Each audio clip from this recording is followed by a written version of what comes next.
So who wants to give a recap?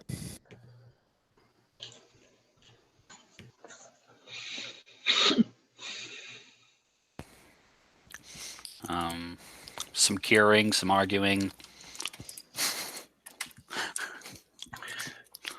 So There was a Some lot drug of taking, arguing. some drug use. yeah, a lot of arguing at the beginning about whether or not ghostweed would be a good thing to try and utilize to cure the city, and then also work towards curing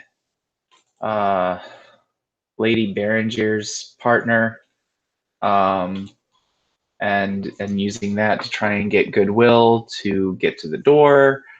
And then I remember Zarius suggesting that that criminal syndicate, the what are they called?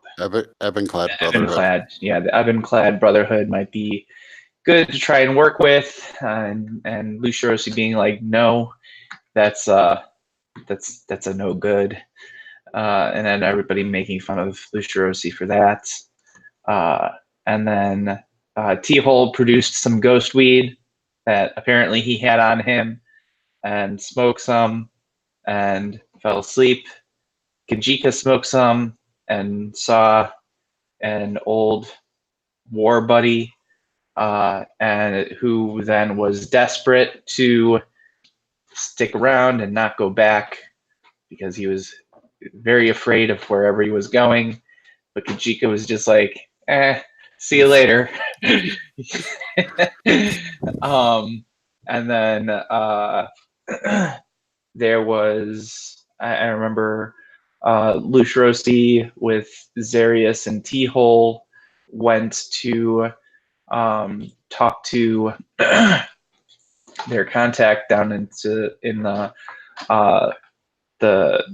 one place, the lower city, with Liao Guanting, and tried to learn about how the ghost weed would work, how it was used, how it was prepared, and then also evidence of it working, which we got to see. And Zarius noted that it worked faster than it would be expected if it were a purely non-magical remedy, and probably worked almost as fast, if not as fast, as having a spell cast upon them, equivalent to Lesser Restoration.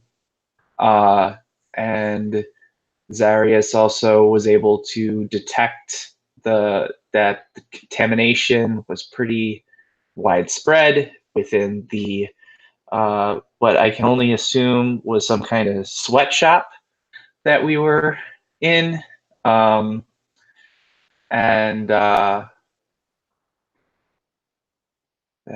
that's primarily what I remember from Luciorosi's. And I know Kajika and Helweir had gone to see somebody else while that was going on. Right. They tried to arrange a meeting with the Elven ambassador, Olventhel. Dom Petronio sent a message to her. She thought it important enough to come to his mansion in the Pinnacle, which is the upper part of the city. And they got to speak with her for quite a while, mostly about the plight of Helweir's people. He also mentioned for the first time that he has an adopted daughter and a brother, and he was trying to get some message to them.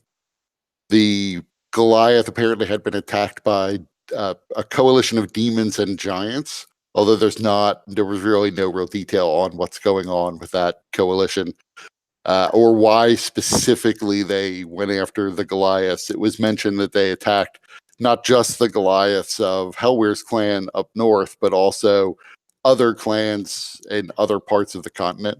So it seemed to have been some sort of coordinated effort to go after the Goliath. There was some discussion of, and probably just confusion about my world on what the Forest of the Damned is and why there's this belief that it's infested with undead. The ambassador, however, sort of tried to play off that there really aren't undead there, and there's doesn't seem, if from her perspective, to be a particular problem with demons in other parts of the Elven Kingdom. It's really just on the border with where Hellweir's clan was. The only demon presence really in the south has been in Watchtower and in Longspeare. And she doesn't really necessarily know that much other than the fact that you fought the demon in Watchtower. Other than that, you get occasional reports of monster attacks. Maybe they were demons, who knows? But it doesn't seem as if there's armies on the march the way there is with this giant demon alliance. She also wanted to save some of Hellweir's questions for when they were in a place that maybe couldn't be spied upon magically, as you never know, in a random room in Don Petronio's mansion, it would be pretty easy for someone to cast clairvoyance and listen in on the conversation.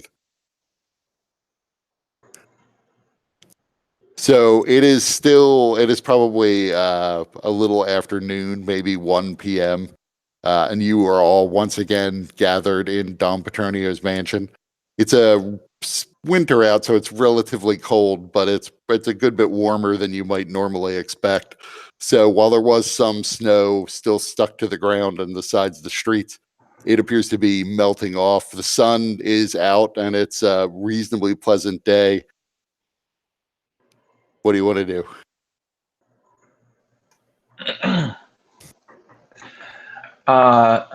Well, Lucirosi, is Don Petronio around? You could find him. He's on the estate. Okay. At some point, Lucirosi would go to seek out Don Petronio and ask him, so have you any word about how I might be able to be present at this party with Salasri? Is the box an option? I don't have a final answer on that yet, but I expect I'll hear more back by the end of the day. I don't know if it'll be the final word on that either, but at least the idea has been floated. It does mean that I think probably all the major players are aware you're in town now, so with your permission, I'd like to go ahead and schedule the dinner for tomorrow night. I personally have little issue with this, but of course I don't want to speak for my comrades on the matter. Yeah, Hellwood just grunts and nods at you, and you see him. He's preparing to leave. Preparing to leave? Yeah, he says, I have an appointment with that Lady Olimfo. She scheduled that for the next morning, though. Oh, was it? Oh, Yeah. I thought it was for this morning. Okay, fair enough. Same day. Well then, no, I don't have anything to do. And then I start throwing all my shit on the ground. I'm just gonna smoke some drugs then.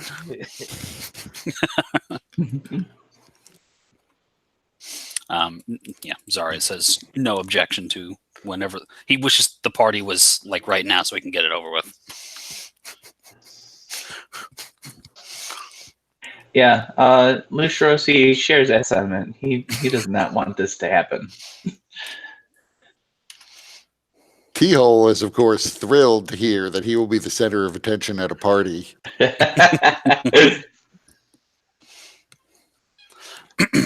What about Kajika?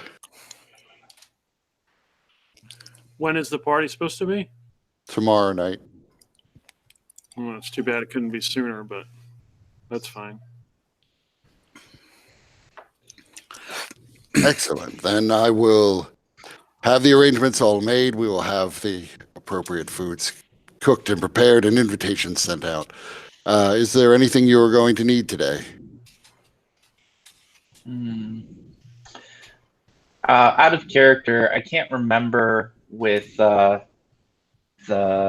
Archbishop Razortongue when we had encountered him, if we had scheduled any kind of meeting with him officially after that impromptu visit. No, not officially. You knew that he was going to be coming by the estate, but that would have been the night prior. And it's big enough that apparently you didn't bump into him. Okay. All right, then not a big deal. Okay, so Lucirosi will kind of look to his companions and say, is there any business that you guys might need to attend to or need some assistance with?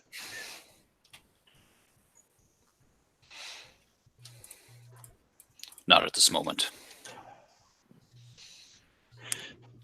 Are there any other individuals on the council that we're planning to address at this party, or either before or after?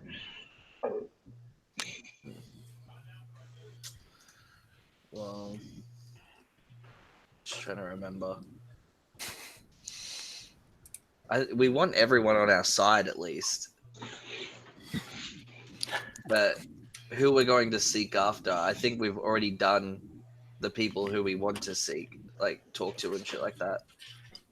Well, we still haven't talked to Duchess Berenger about healing her partner, Elise. Kurt, you said that she's still not in town and still is traveling, right? No, she's Or- not traveling. She's just more or less been sort of cloistered herself away. So she's not been attending functions in general or even meetings of the Privy Council. So she is probably unlikely to show up for the dinner. Okay. So in that case, I would turn to my companions and say, perhaps before we go to this dinner, we should try and have some kind of audience with Lady Berenger. At the very least, we can heal her partner, as well as make some kind of request that she hear us out on utilizing the ghostweed to help limit the spread of this plague. And Dom Petronio chimes in. She has had her partner healed before. Her husband as well was healed several times. The real problem was that they kept getting sick. Yes, I understand. And it would be good if we could perhaps, first of all, speak with Lady Berenger to just ascertain whether or not it is, in fact, the Eastern plague that is afflicting her husband and her partner. But also, clearly, if they're being reinfected, there's some other source to it. Perhaps we can offer some aid with that, because it seems to, at least from the dossiers that we've been given, it seems to be weighing upon her. Something must be weighing upon her if she's cloistered herself away. Well, it certainly is. The loss of her husband, although it's a complicated relationship, was a shock to her and to her family. I mean, frankly, nobles just don't die of disease all that often. But when plagues hit, and this seems to be turning into a plague, these things do sometimes happen. If Yes, we could and get so if we Oh, can go get ahead. an audience at their home, I may be able to suss out the location of this, what is infecting them. I think at her estate is probably the only place you'll be able to run into her. I will have a message sent to her and see when she might be available. thank you, Don Petronio. That would be greatly appreciated.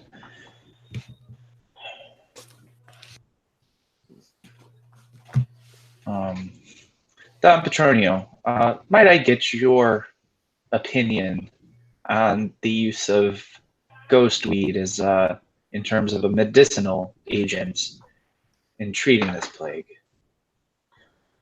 His eyes go pretty wide at that.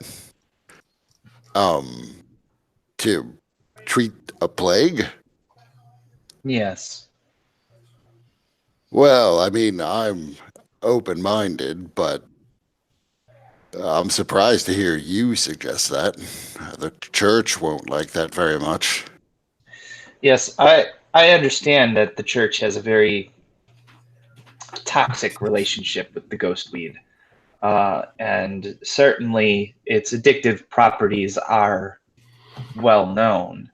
However, with my own eyes, I recently saw a man utilize the ghost weed to completely heal a person of this Eastern fever. Well, can't you simply prevail upon people to cure it with magic rather than with this drug? The magic is limited. Yes, certainly, Don Petronio. I mean, you know this city better than I, but my understanding is that magic of a healing nature, or even the blessings such as I seem to have access to through Asheros, are not common enough or not Abundant. abundant enough. Yes, Darius, thank you. To be of help with being realistic and effective in dealing with this plague. Additionally, I'm sure that the expense is prohibitive for those in the poorer sections of the city who are really suffering. So give me an insight check, anybody who cares. All right. Why not? I'm decent at those. Haha, I beat you. So both of you, just looking at his expression, you can intuit that he both has no conception of how many people have this disease. He's kind of thinking it's like a couple hundred people, and doesn't really completely understand the limitations of magic. So, like, from his perspective, and he probably will just say, well, why don't they just say a prayer at the regular mass and cure everyone all at once? This is not the man we need to speak to. It is someone at the church we must speak to. Actually, that's a fair point, Zarius. Petronio, would it be possible prior to the engagement that's planned for tomorrow evening that we might be able to speak with Archbishop Razortongue? I can see. I don't know what his schedule is either. But I will also send a messenger to him to see when he might be available. Yes, I think that would be helpful because perhaps he might have some perspective worth offering. I mean, if anybody were to know about the capacities of healing magic in the city or the arts of healing, I suspect it would be him, correct? He would. So would Cardinal Hooley. Cardinal Hooley. Was he in the dossier? Yeah. He's the cardinal. He's Ah. actually Archbishop Razortongue's boss, more or less. But he's the guy who walks around with the little orange lizard, flying winged lizard. Okay. Oh, yeah, that's why I didn't like him. I'm reading over this dossier right now. Greedy, power hungry, desirous. Not adjectives Lucirosi likes to associate himself with. Present company notwithstanding. Yeah, I would also say, just to bear in mind, these weren't written by the DM. These were written by Lokexicus primarily. So she has her own views on things that make color. Mhm. True, but Lucirosi is typically trusts people probably more than he should at times. Is it a lizard or is it like a coatl or something? It's unclear from what you've read what it really is. I mean, you might suspect it's some kind of small fairy dragon-like creature. That would be odd because if it's a fairy dragon, then it's corrupted. And to have a cardinal be carrying around this corrupted creature on his arm would be strange. Indeed. So he himself would refer to it as a winged lizard.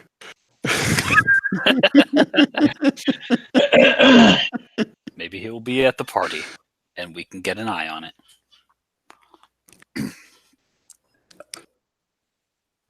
So does anybody have anything they want to do for the day? Oh, Zarius, you had previously requested more grain and oats. So they did deliver more. It's actually it's a little bit less than half of what they did before. So it doesn't quite fill up quite as much of the room. But your valet does say, this is 25 gold pieces worth now after the last buying spree. Okay. I don't remember if I had I thought that was for my third question that I'd sent. Maybe. I don't know. What was your third question? I'm blanking. It was about the ghostweed. It's in the chat. Because I shared it with everybody. Okay, so I answered it already. I just remember when right before everybody went to bed, you asked your valet to deliver more.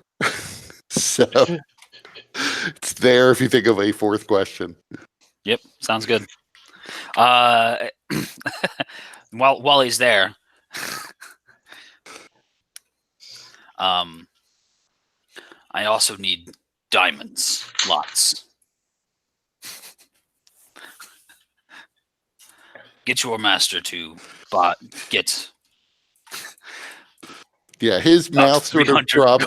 His mouth dropped open as you said diamonds, like he was going to say something, but he couldn't figure out what to say.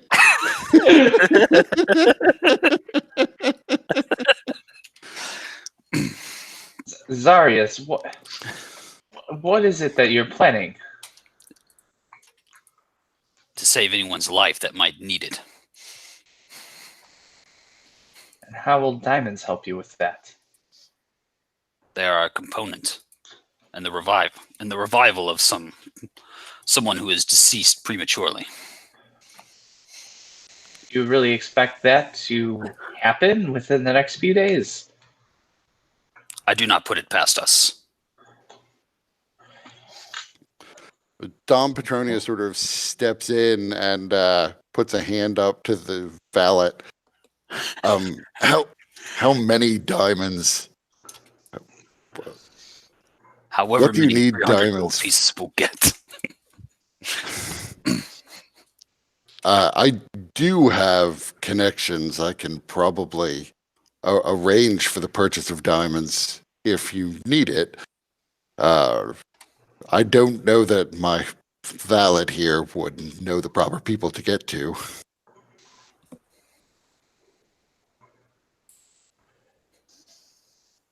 Very good. Make it so. Aye, aye, Captain. It seemed the appropriate thing to say.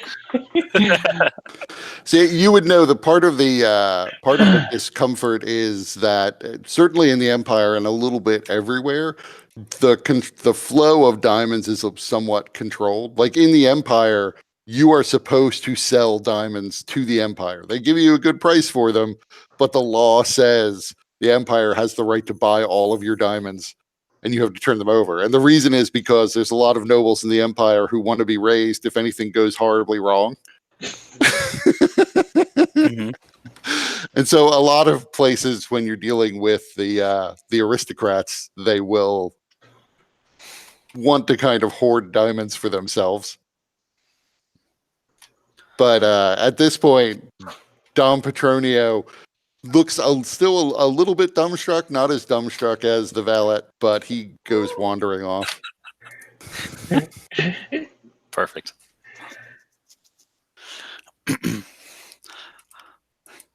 Like, Zarius really does want to get this, but I, as a player, was curious if it would work out.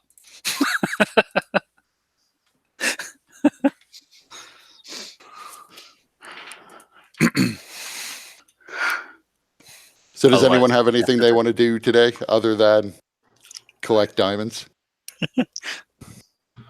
have our noble host collect them. I want to go by the Hobgoblin embassy. Okay. So anyone else doing anything?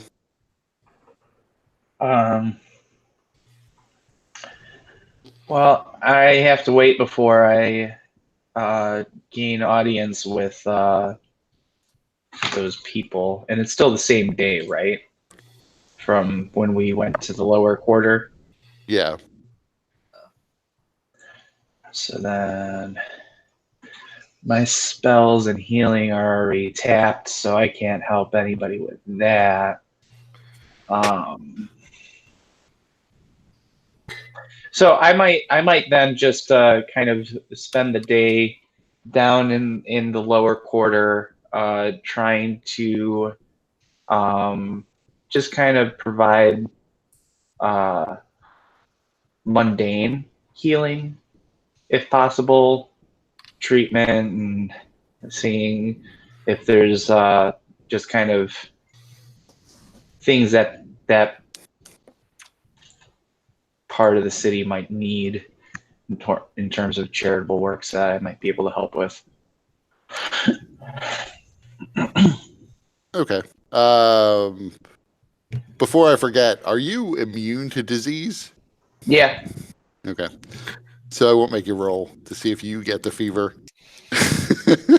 Benefits of being a paladin. They can work with all the lepers. So quickly, you go down to do that.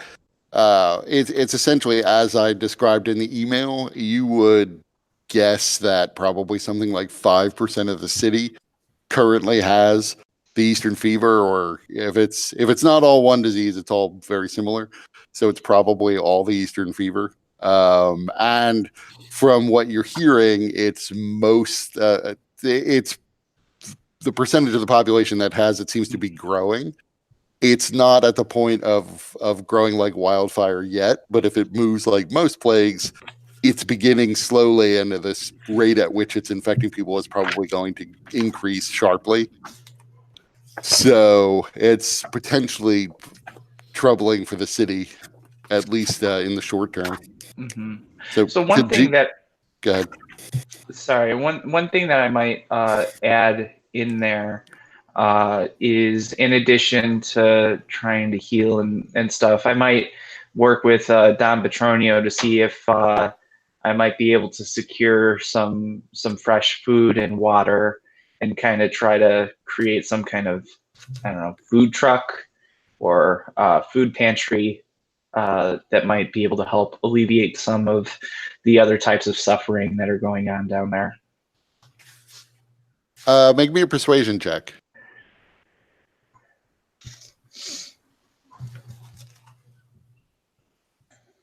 So yeah, you talked to him about it. And although initially he wasn't super excited about it, you managed to get him pretty excited about the idea. You do sort of get the impression that, as with a lot of things, part of his excitement about it is because he'll get to be able to tell people he did it, and not just that he actually helped people. But partly that he actually got a chance to help people too, but that's just not the only motivating factor here. Sometimes motivations are secondary to the good works that happen.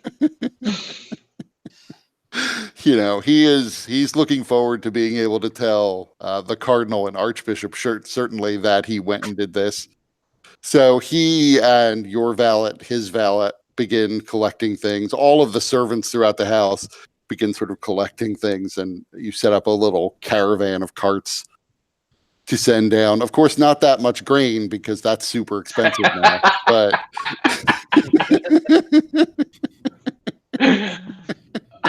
Kajika or Zarius, ruiner of economies.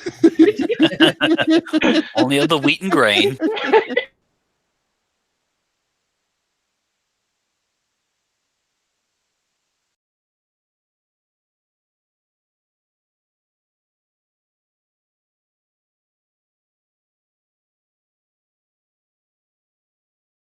Yeah, sell it back at a premium.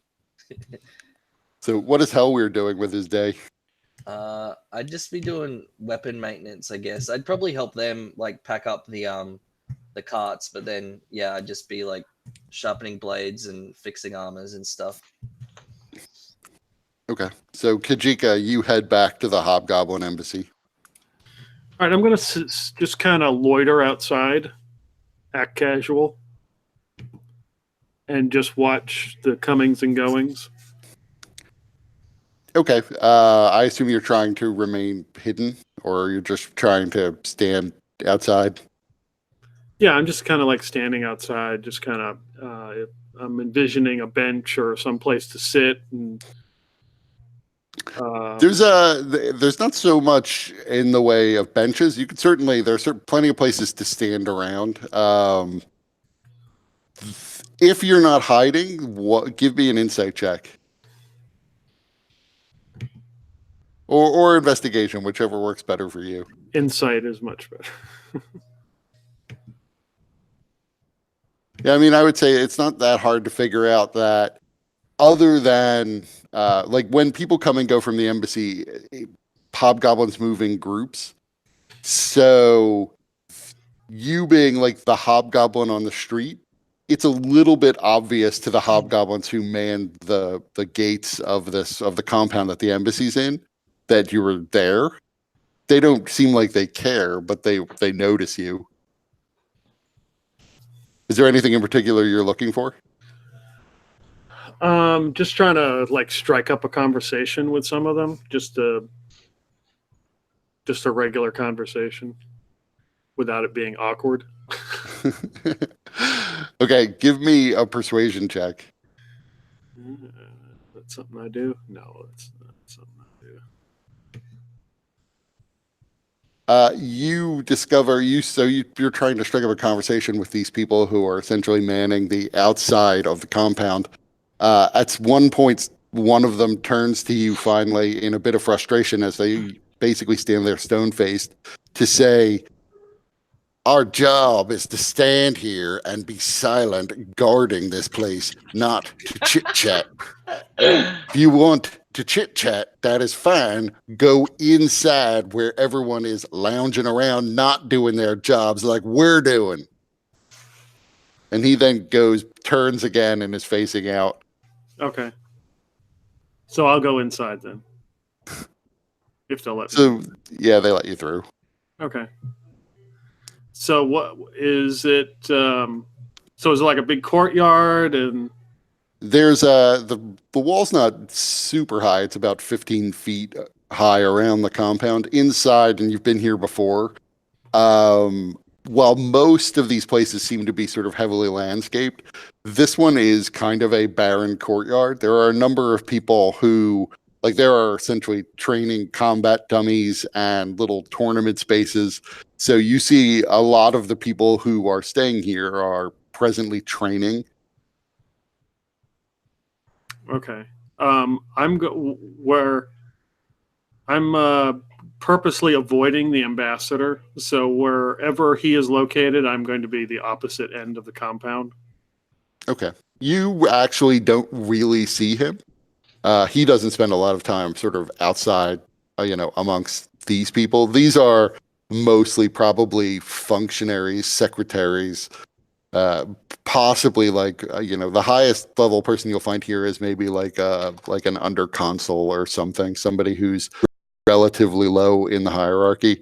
A number of them certainly are just either servants or guards that they brought with them.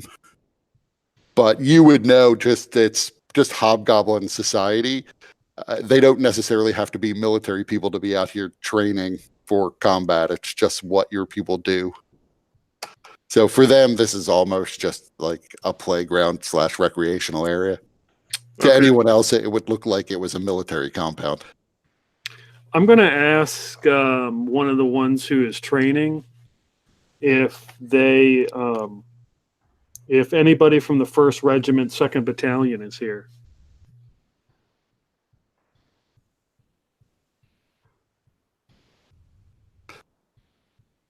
Yeah, I think so. That'd be great. Could you point me in their direction? I would appreciate it. So he turns and scans the yard and motions in the direction of not a relatively young, probably early 20s hobgoblin who's currently attacking a training dummy while another guy is trying to spin the training dummy around. Like he should be, yes. I think he is. Okay, so as I walk up, can I assess their skill level? Am I beyond them, or are they at my level? Or Give me an insight check. oh, God, shit! There you go. You suspect you're beyond their skill level. They're not. This guy isn't unskillful, but you're pretty sure you could take him in a fight. Okay. He is definitely not a monk, though. He is probably like a more straightforward warrior type. Okay. So I'm going to step in and, like, as he's hitting the training dummy, I'm going to go, see, you hit the dummy like this, and I'm going to smash it, like do a flurry of blows or something to try to show off. Okay. So just, I mean, you're not going to miss the training dummy, but I can't roll wait me for the natural one. Yeah. But go ahead and roll me damage. Unarmed strike. Yeah.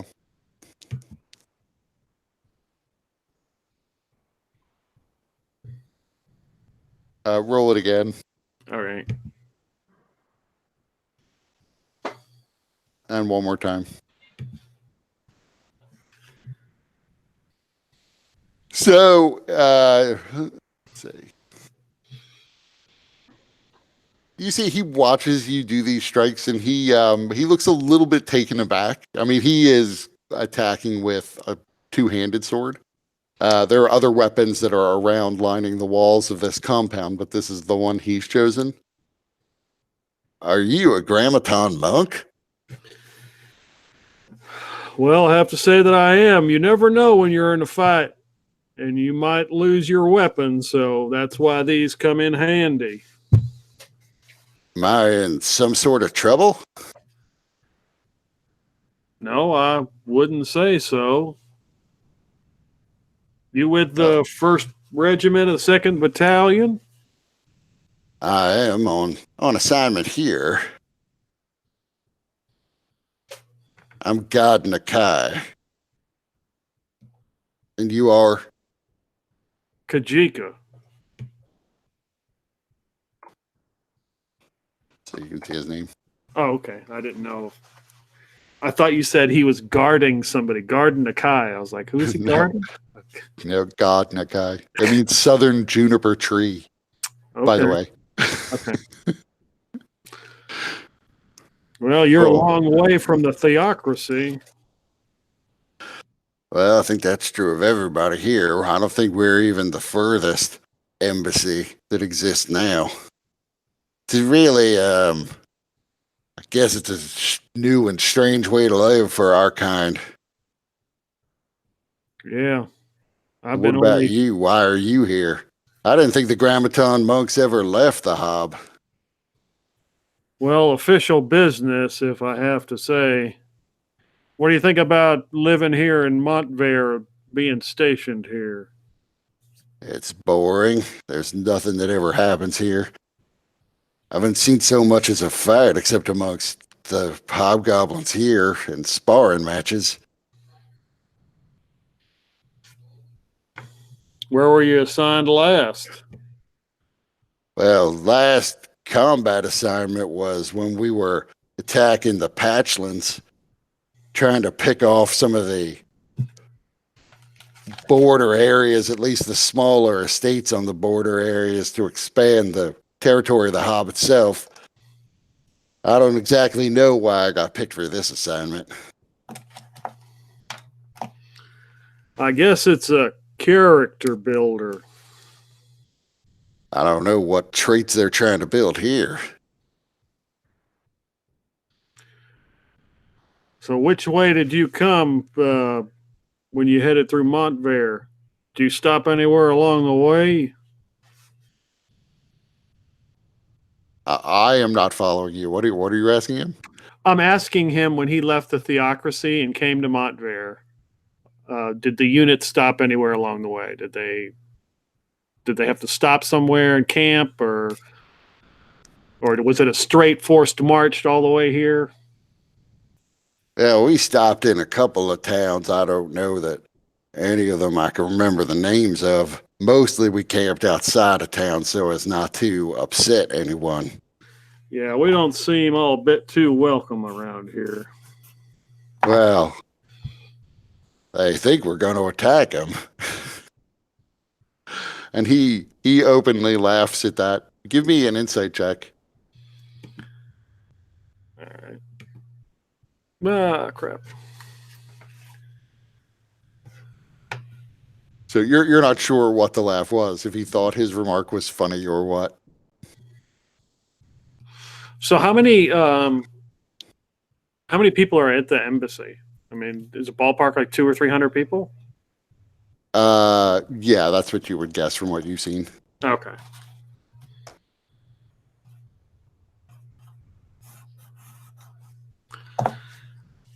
Well, they should worry. It only takes a handful of us to wreak carnage at wherever we go.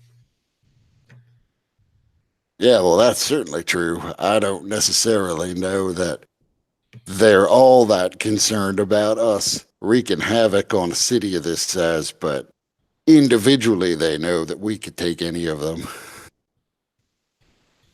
So are you investigating something? Oh, well, I'm a Grammaton monk. I'm always investigating things. But is that why they have you here on whatever assignment you're on? Well, I can't really talk about it, but it's rather boring anyway. So make me a persuasion check. Yeah, I suck at that. 3. Are you sure I'm not in some kind of trouble? Am I under investigation for something?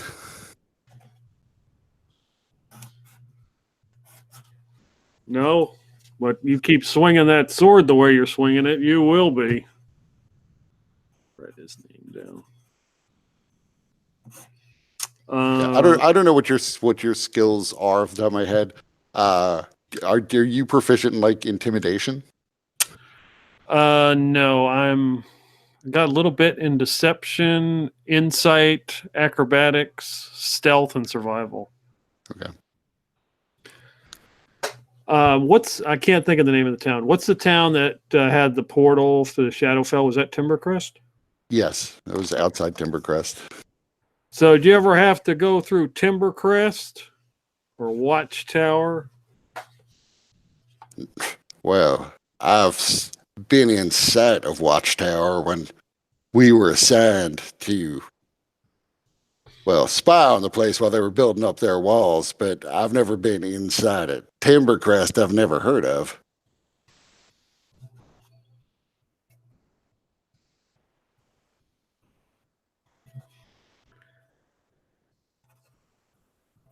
And we didn't come by Watchtower when we came here. We came basically through the middle of the Hob.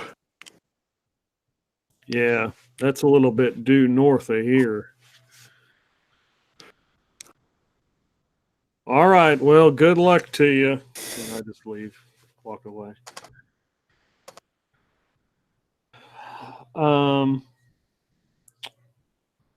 I think the next thing I'm going to do is look to get a haircut. So I guess there's some guy named Nymph who cuts hair. He's a barber and a surgeon. So I might want to go and have my haircut. Okay. He's are you asking about him or you just want to go find him?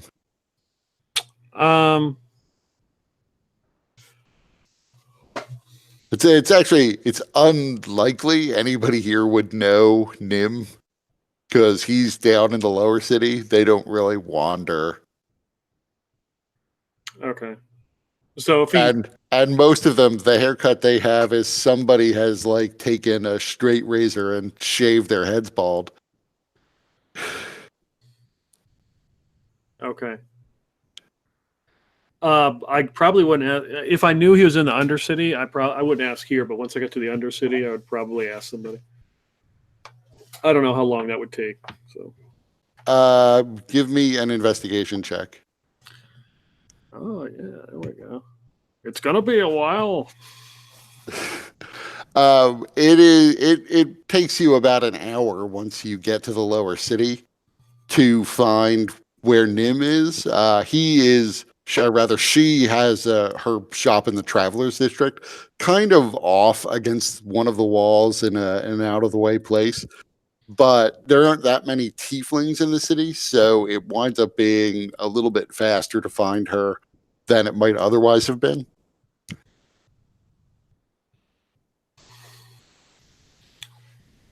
Okay. So I find her establishment, and what does it look seedy and not wealthy? It's definitely not a fancy establishment. Like I said, it doesn't necessarily look. It looks like she's probably taking some effort to keep it up as best she can. It's still a wooden structure, but it's in pretty good repair. The paint seems to be in order. The sign is sort of unusually small for Nim's haircuts and barbery, but you can see the barber pole outside that identifies it relatively clearly. Okay, good. You go in and you see this woman in just a blood-covered smock, this tiefling woman with pinkish skin. Can I help you, sir? You must be Nim. I am. Did you need some sort of surgery? No, I just need a little bit of taking off the bottom here. I got a important function tomorrow. Oh. I could recommend many other barbers who would be better at doing your hair, sir. Why would you do that? My specialty isn't really hair, it's more in surgery. Well, this is a barber shop, correct? Yes, sir. A barber surgeon shop.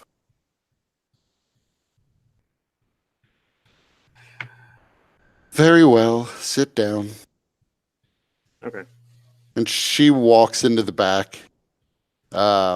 Most of what you can see, she has like a belt of tools around her midsection.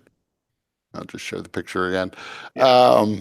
Most of the tools you see, though, barber surgeons, sort of an outgrowth of the physicians, is that most of the surgery that people need to get done are done by barbers. So this is historically accurate. Barbers started out as surgeons. That's why there's red in the barber pole for the blood. Cool. So if you needed like something sliced off, like a growth of some kind or an amputation because you've got gangrene, you would go to the barber. Mm-hmm. So you gather, just isn't that excited about the hair cuttery side of this business. But she comes back out. She's in the same blood-covered smock. But now she has scissors. Okay. If you could describe what it is you wanted done, sir. Oh, just a little trim off the bottom, just to tighten it up a little bit so I don't, I got this important dinner arrangement tomorrow. Very well, sir. So it's a pretty quick process. She's seems to be very proficient and highly dexterous. She manages to cut your hair into something attractive in the course of about 5 minutes. Okay. Make me a perception check, though. Perception 9. So yeah, it goes by. She seems like she's probably pretty good at what she does.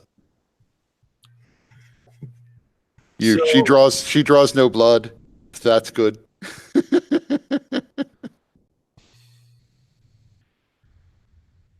So am I to understand if I was to try to get in contact with a particular brotherhood that you would be the point of contact? I don't know what you mean, sir. Well, let's just assume you do know what I mean.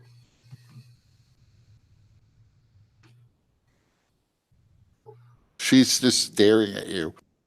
She's not even blinking. Okay.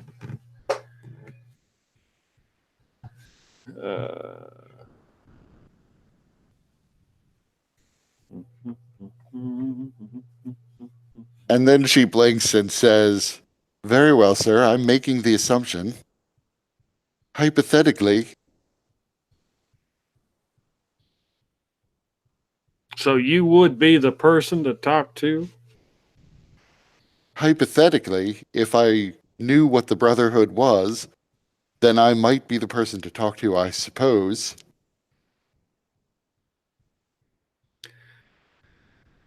Very well.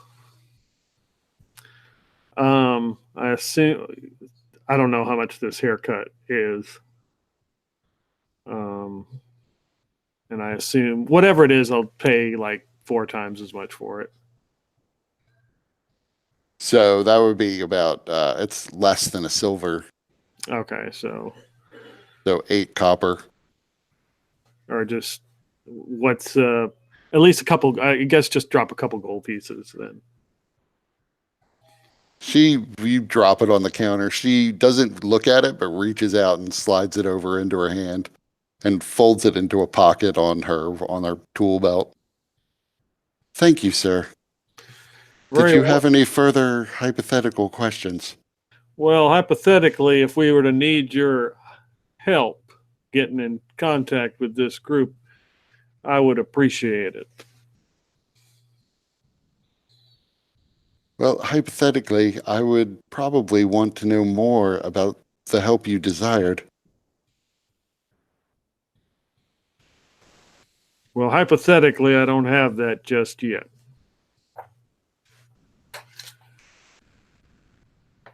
Very well. Hypothetically. If you know of anyone who needs surgery, please feel free to direct them to me. I can always use the business. Will do, ma'am. Is there anybody else in here, or has anybody come in the 5 minutes? No. No. Okay. In fact, like you were in a barber's chair, but the whole front, the whole barbery side of this business is really very clean given how dirty her smock is. Okay. So you would gather she doesn't even take many people for haircuts. Okay. And before I leave, I'd say us corrupted races got to stick together. Do we? We do. And I walk away. And as you walk away, she says, hypothetically,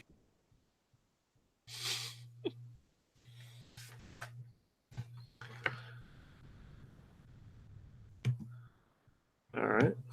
And as you walk out, you see she walks off into the back room again. Okay. So this, where did you say her Travelers District in, what is this called? This is the Travelers District is a part of the lower city. Lower The City. lower city is just the part at the base of this mountain that Montvere is built around.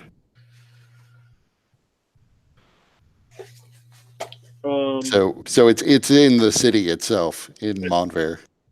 I'm trying to remember. Is this where the Eastern Fever is in the lower city? Yes. Okay. Although it's more centered around the Moriliosi ghetto, which is like the opposite end from where you are. Okay, good, because I don't want to catch that shit. So what's my general assessment of this, the lower city as I make my way out? Just kind of like, is it the slums, destitute? It is definitely a mixed bag. It's not all slums. Having walked from here to the pinnacle to the upper part of the city, it's very clear that these are less wealthy people who live down here, as well as people who are just sort of passing through and non-citizens. But because essentially, if you're not a citizen or don't have the right paperwork, you can't get through even into the middle part of the city. Some of the people who live here aren't necessarily poor. They're just not citizens, so they can't make it any further in. Most of the people who live here are relatively poor compared to everyone else, but that includes a fair number of shop owners and merchants, not all of whom would be considered poor by the average standards. I don't think you've seen the ghetto.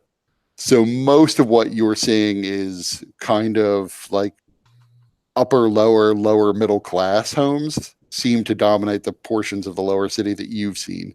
Okay. So relative to the theocracy and where I was, is this less or more or same? The theocracy is a very different kind of society.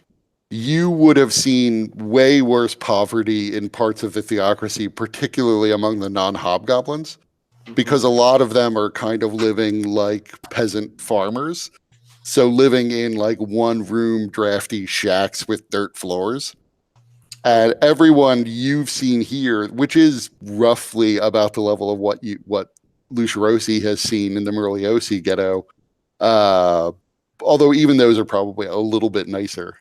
So you've kind of seen people at their absolute lowest, like one step above slave. These people are better off than that. Certainly the people you're seeing here are substantially better off than that. Okay. All right, cool. All right. I'll just make my way back then. So you make your way back. Being a hobgoblin, you draw stairs wherever you go. Certainly when you leave the pinnacle, they're a little more accustomed to seeing hobgoblins, not one wandering alone, but they see them there because the embassy's in the pinnacle district. As you move around, you keep drawing stares of people, but you don't see as if anybody is likely to make a move on you, as probably most of them just assume you're affiliated with the embassy itself. You are stopped at every gate, but that seems to be standard for more or less everybody who doesn't look like the guards know who they are on site. But you've been given papers that allow you to pass through without any real incident. Okay.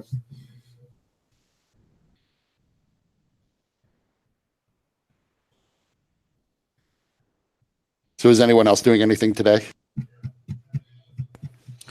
Just pouring a little more magic into that quarterstaff, but otherwise no. Okay. In addition to everything else, I do have 4 uses of cure wounds that I can use for anybody that I see that might be in need of some healing down in the lower quarter. Okay.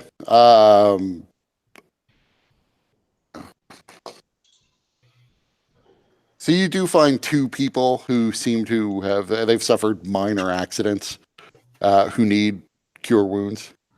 Okay. For the most part, though, I mean, what you see isn't people who've suffered physical damage as much as people who are malnourished or suffering from the fever. How are Don Petronio and his valets and my valet doing with all this? Oh, they didn't come all the way down here with you. Okay. Like he would have sent the valets. Certainly, he would have sent down. Not his personal valet. Who's going to valet for him? Right. So, But, several footmen from his estate have been sent down with you to help you distribute the food. That's true. They're not immune to disease.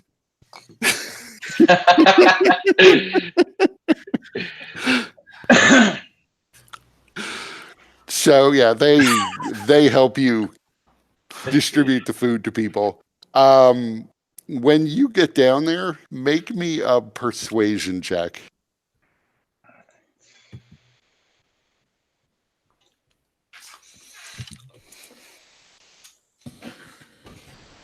So you sense that this could have gotten out of hand pretty quickly because as the first people get the free food and then go away and begin telling everybody that they're giving away free food, and something that could have easily turned into a food riot starts as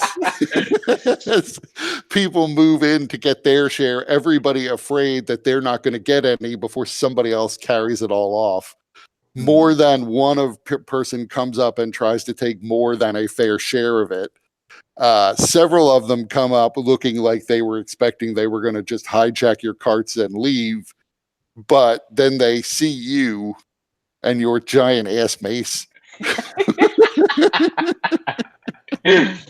And you are able to sort of calm the crowd and dissuade the thieves and avoid any sort of riot, making sure everybody gets really just a fair portion of what you brought down.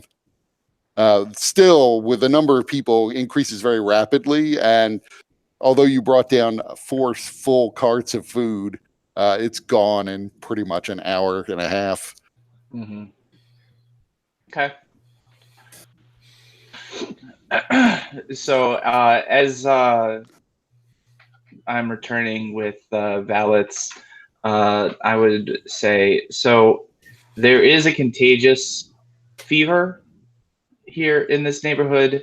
I would recommend that you speak with my companion Zarius later, just to make sure that the infection is appropriately dealt with should you have caught anything. Yeah, they look nervous now that you've told them after the fact.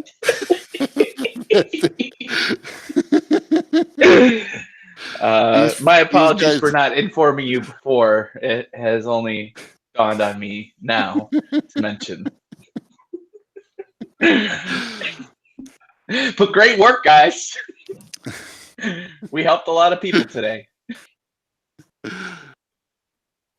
So the rest of the day passes without incident. Towards the end of the day, Dom Petronio comes back and says, if you're willing to meet with him now, the Archbishop is free for the next few hours. Certainly. I am available. Is Kajika and Helweir, are you guys back yet? Yeah, they would be back. Okay. Helweir would have been there the whole day. Would either of you like to accompany me to see Archbishop Razortongue?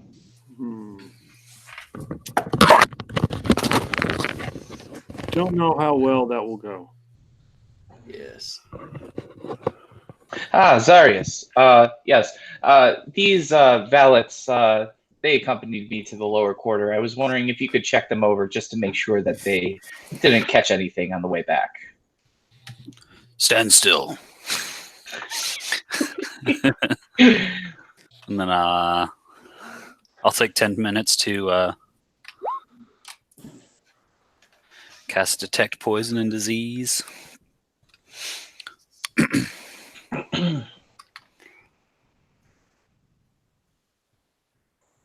Yeah, you're pretty sure one of them is diseased. Okay. Then I will cast Lesser Restoration then. So that cures whatever he had. It's like, you. It's touchable.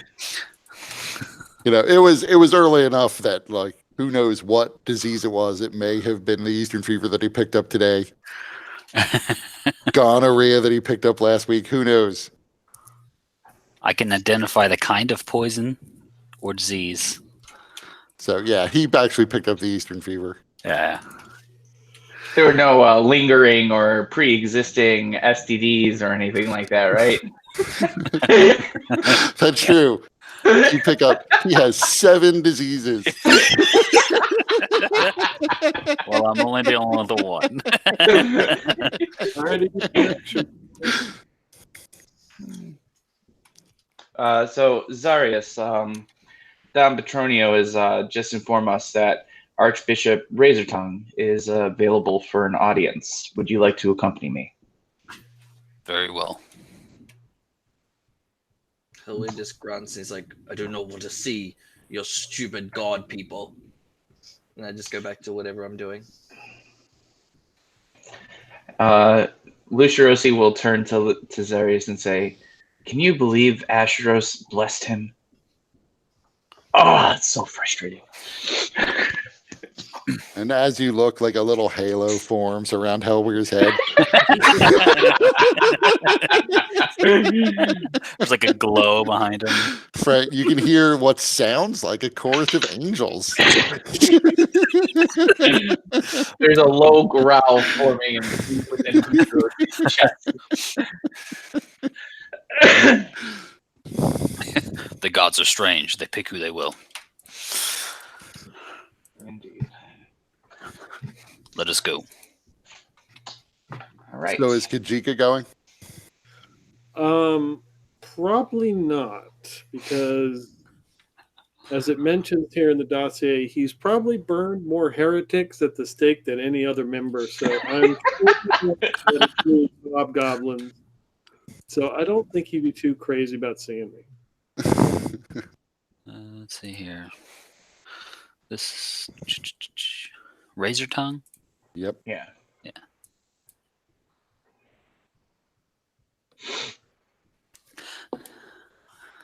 Quick.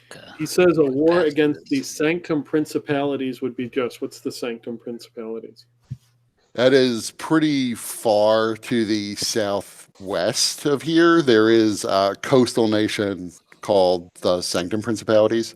They essentially overran a halfling kingdom about a decade ago and have been just mercilessly slaughtering the halflings and humans who live there, most of whom are now engaged in this sort of protracted bloody guerrilla war. It is my fantasy Vietnam, except with halflings.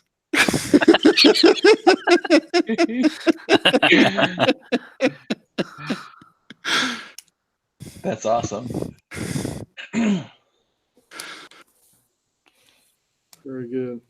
All right. So I think it's just the two of you. Yeah, so a Targaryen and a Lannister walk into a bar.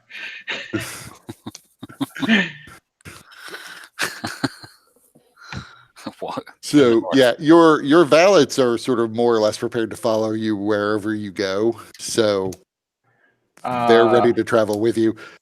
If you want a coach, one of them offers to prepare a coach, although it's not all that far, like a quarter mile between here and the cathedral.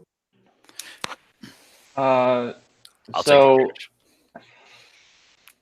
all right, then I will join Zarius in the carriage, understanding that his limp probably would be uncomfortable regardless of the length of walk.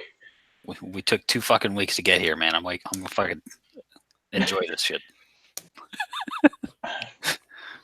So you get into the carriage. Both of the valets climb on top with the driver, and it goes over to the cathedral. It's just after dark. It's still the sunset's still pretty early, probably about 6 p.m. And when you get there, standing outside, waiting for you is Antonia, who you previously frightened. Yes. They don't walk So, up in any hostile manner, so perfectly cordial. yes. Greetings, Antonia. How are you doing this evening? Very well, thank you. The Archbishop asks that you meet him in his quarters, which is a small house around the back of the cathedral. He should be in there now with his family. Oh, excellent. Would you mind showing us the way? We don't want to accidentally intrude into other areas. Of course. So the coach can't go back there, and it's a reasonably long walk, I guess, for somebody with a limp, because you have to go around the whole cathedral. But it's basically, she takes you through a fairly large garden that's enclosed by the fencing that's around the cathedral itself. In the back, there is a small stone house. As you're going, though, make me a perception check at disadvantage. I was going to say, I would keep an eye out for any interesting herbs that might be handy at any point as well. So Do I have disadvantage considering that I got that special dark vision with Celastri? Yeah, actually, you don't. I forgot. So Okay. perception, you said? Yep. So, Lucia Rossi, you don't notice this, but Zarius, with like light Somehow. coming through the stained glass of the cathedral, you notice that along one of the walls, the walls are clearly made of a different stone. Like this whole section that you're walking past at some point had to have been completely rebuilt, and one of the existing walls was probably preserved from the prior structure. But you can see what you are pretty sure is like explosive damage on this one older wall. Okay. Like recent explosion damage, or No, you would guess it was probably a long time ago. okay. Assume there's been some battle here at some point. Make me an intelligence check or investigation.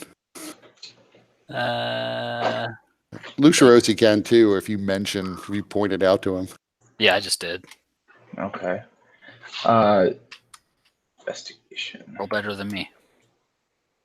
I mean, I would say you would remember, this is St. Elilas Cathedral. You would remember this was the site where there was an explosion that claimed Mordenkainen's manor. Okay. I mean, maybe not this particular wall, but this cathedral was apparently blown up when the manor was lost. So that was here. Okay. I couldn't remember where that was. There's a lot of information. I don't have that good a memory. Yes, there was a lot of information. That's why I'm reminding you. But you also discover, to your dismay, that this isn't like a garden where you would find herbs. This is sort of more bushes and lawns type garden and flowers. So it's more of a decorative garden than anything else. Pointless. But going around to the back, you do find there is a separate from the cathedral itself, a small stone structure. It appears to have, it's probably like 1.5 stories. It's got a second floor, but the second floor is not that big. But it does look, for what you've seen in the ghetto, this is a fairly fine stone house and bigger than what a lot of the people in the ghetto are living in. Although by, the standards of the mansion of Don Petronio, this is a tiny little house. I mean, halflings don't need that much space. Right. He's got a whole fucking cathedral. But that does kind of put me a little bit at ease with Archbishop Razortongue, knowing that he doesn't require so much fancy stuff, I guess. He doesn't require those kinds of amenities. Wait till you see the inside, man. It's all Fair. gold. It's all gilded. It's like Trump's apartment in there. What is that? It's a toilet. You have a toilet? What's it? So she goes up to the door of this place. The door is wood, and rings a bell on the outside of it. And the door opens. The door appears to be more or less sized for humans and medium creatures. So when the door opens up, you essentially can't even see the Archbishop beyond her because she, although not a big woman, is completely blocking your view of him. But she steps out of the way, and the Archbishop is there, and he says, "Ah, yes, come in." Thank you, Archbishop. And then I'll walk in. He closes the door behind you. It's noticeably warmer in here. There's a fire going in the fireplace. The walls themselves appear to be covered in wood paneling, probably. So the room itself is pretty warm and inviting. He shoos a bunch of children out of the room, and they go off into a back room, and he offers you all seats. So I'm at least glad to see that Antonia didn't look scared out of her mind. That's nice. Yes, that was an unfortunate accident previously. You Can have I a very offer you comfortable something to home. drink? If the church provides it, so take what the church gives you, I suppose. Fair enough. Yes, I'll have water or what do you have to offer? We have ale or wine, or I can get water. Wine would be fine. Thank you. And Zarius? I picture him as a milk drinker, and I don't know why. So, like, every time we go to a bar or something like that, all I think of is get milk. Like, okay, so that's fuck it. That's what he is. Milk, Warm milk. warm milk. I wish to sleep soon. Through his cloaked face, Lucirosi turns and raises an eye at Zarius. Would it be okay if I offered you water or wine? As we don't have milk in the house at the moment. I could send someone to get some, but I would probably have to send my wife. Is she visible? She's not in the room right now. Okay. Zarius, let us not be impolite. Whatever is easiest for you. So he goes and pours 3 glasses of wine. He's not used in the vestments you saw him in the first time, the sort of white official robes, and he doesn't have the golden staff with the sun symbol at the top of it anymore. He is actually in a very uncomfortable looking hair shirt that is probably digging into his flesh pretty deeply, but he seems to be used to it enough that he's moving around normally and not really paying any attention to the discomfort. But he offers you each a glass of wine. Thank you, Archbishop. You are most generous. If you visit again, I'll be sure to have milk on hand. So, has Lucirosi seen anybody within the church actually wear such a garment before? Oh yeah, you would have seen, but it's mostly the heavily religious. It is essentially there to constantly bother you, to remind you that you are sinful and not worthy of the grace of the gods. Mm-hmm. So, but I think the dossier also said he's also a flagellant, so he also periodically whips himself. Mm-hmm. Yeah, I see it here. Reasonably hardcore in the whole religion thing. Plus all those heretics he burned. Right.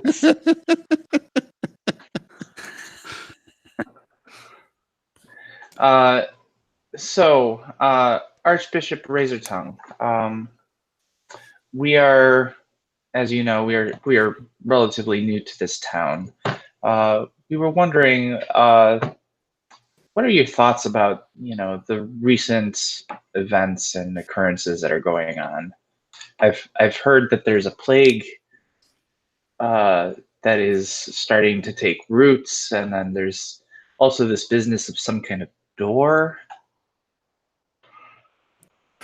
Well, I certainly know about both of those things, and I am aware through my own sources that you probably know more about the door than I do, but everybody knows about the door to some extent. It's been a hot topic of conversation.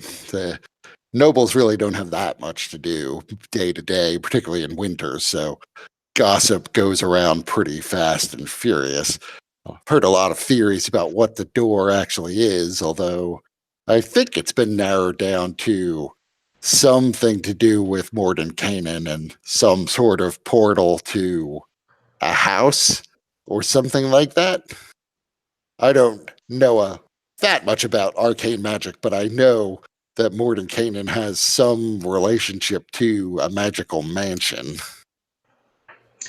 The Eastern Fever I've also heard of too. I know that it's beginning to recur as it does periodically every couple of years, and the lower city is reporting more and more cases of it. It's on our radar, but we don't necessarily, we really don't know what to do about it.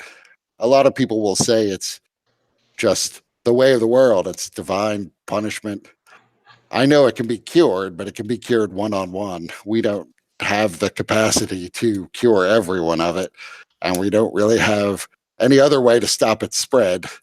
So we've made offerings to the gods. We're saying our prayers every day for the people down there, and we hope it doesn't turn into a full-blown plague this time. This time, so it has happened in the past, more widespread than it is currently. Well, since the fall of the empire, plagues have become, I wouldn't say common, but they come up every 20 years or so. There'll be a plague of some sort. Frankly, and I don't mean to speak ill of the Mariliosi people, but since they arrived here 150, 200 years ago, whenever it was, this particular fever has come up several times. That's not even as bad now as it was 50, 60 years ago. That was when it really killed off a lot of people. About a third of the city had it at one point. Yes. I've also heard that Duchess Berenger has been affected by the illness. Yeah, she has. I've cured her and members of her household many, many times. Hold on 1 second, sorry.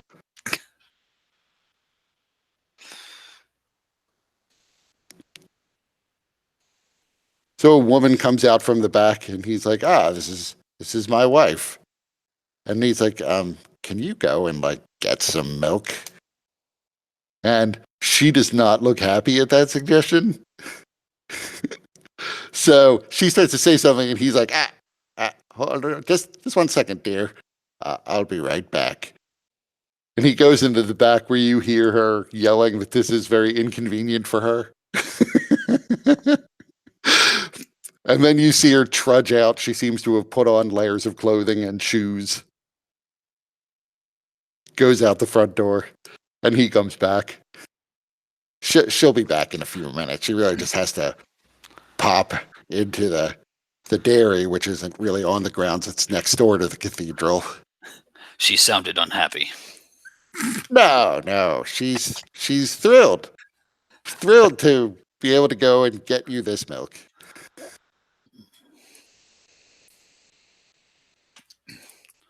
You small folk are odd. Well, I suppose we would be to someone like you. To be honest, I don't know that much about your race.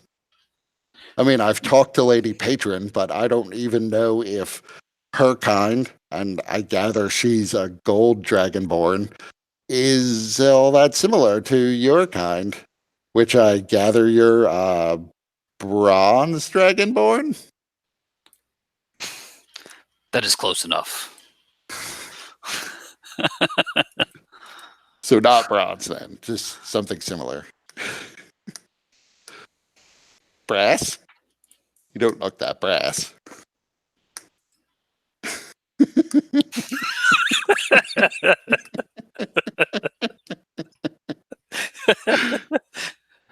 Just killing time while Lucia Rossi comes out of some sort of trance.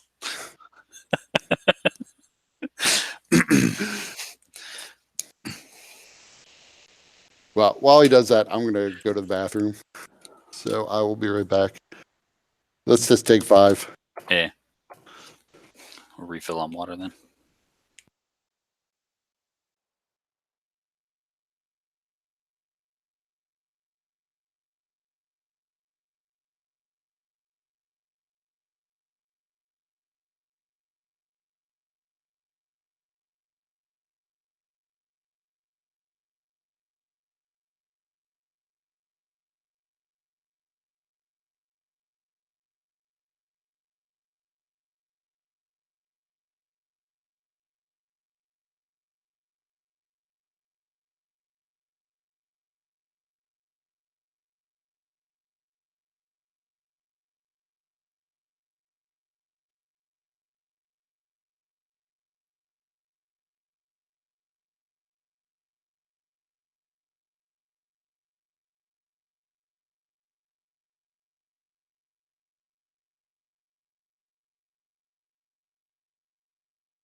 Sorry about that. No problem. What happened? Uh, hold on. I'm putting in the chat.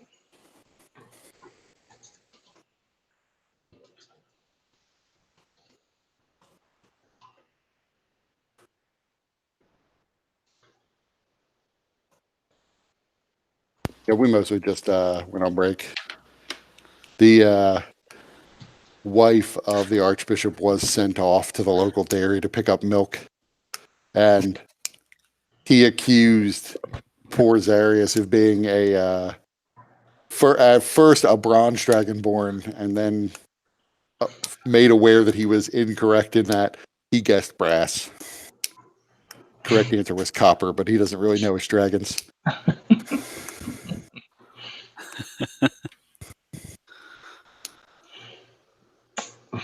So, how did it happen that his wife decided to go and get milk? She didn't decide that. Yeah, she came into the room and he suggested she go get it. They then had an argument in the back room, and she then had to put on a coat and shoes to make the trudge to a dairy to pick up milk? While that's going on, Luciosi's going to glare at Zarius and say, "Is this really necessary? Is your craving for milk so strong that it cannot wait till we get back to Don Petronio's, where we have every amenity we could possibly need?" No, she was thrilled to go.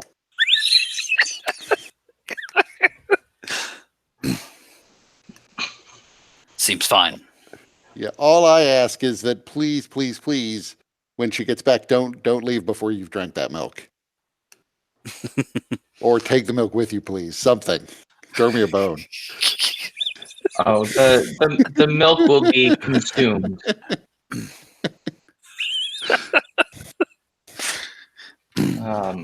So we were discussing the Eastern fever. Yes, so I have spent the last few days among the people in that area, trying to learn from them as well as to provide any means of charity that I might be able to, providing healing where I can with the blessings of Asheros, as well as providing some food with Dom Petronio's help earlier today. In fact, Zarius accompanied me at one point down there to observe a local tradition that the folk there have used to heal this affliction. You could see somewhat dubious look crosses his face for half a second when you say that. And he says, well, it's always worthy to provide charity to the poor souls in the lower city, particularly the very poor among them. And anyone suffering from a disease deserves our compassion. I wouldn't put too much stock in the rituals that they perform. A lot of their rituals are honestly misguided and theologically simply incorrect. They have strange beliefs, the Morilliosi in particular, that they've brought with them from their homelands, and it's very difficult to get them to stop their strange practices or to disabuse them of the incorrect theology that they brought with them. And this is certainly true of some aspects, I'm sure. And of course, I am an outsider looking in. I do not know this town as well as you do. But I must say that the results and the effectiveness of one of the treatments that they demonstrated for myself and Zarius was quite convincing. Wouldn't you say so, Zarius? It was 100% effective. Really? To treat the Eastern fever, you mean? Yes.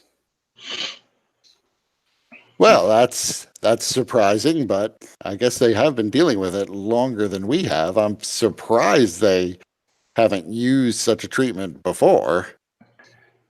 Like I said, 50 or 60 years ago, there was a major plague way before my time here, but it killed off a lot of the country, let alone the city. You have a ban on the substance they need for their cure. Yes, so Archbishop, as Zarius is saying, it's interesting that you mentioned that they have not used it before, and part of it is because the primary ingredient needed for the remedy is something that the church highly looks down upon. Okay, what is it? What's the name of the root again? Hygeia root. Hygeia? Yep.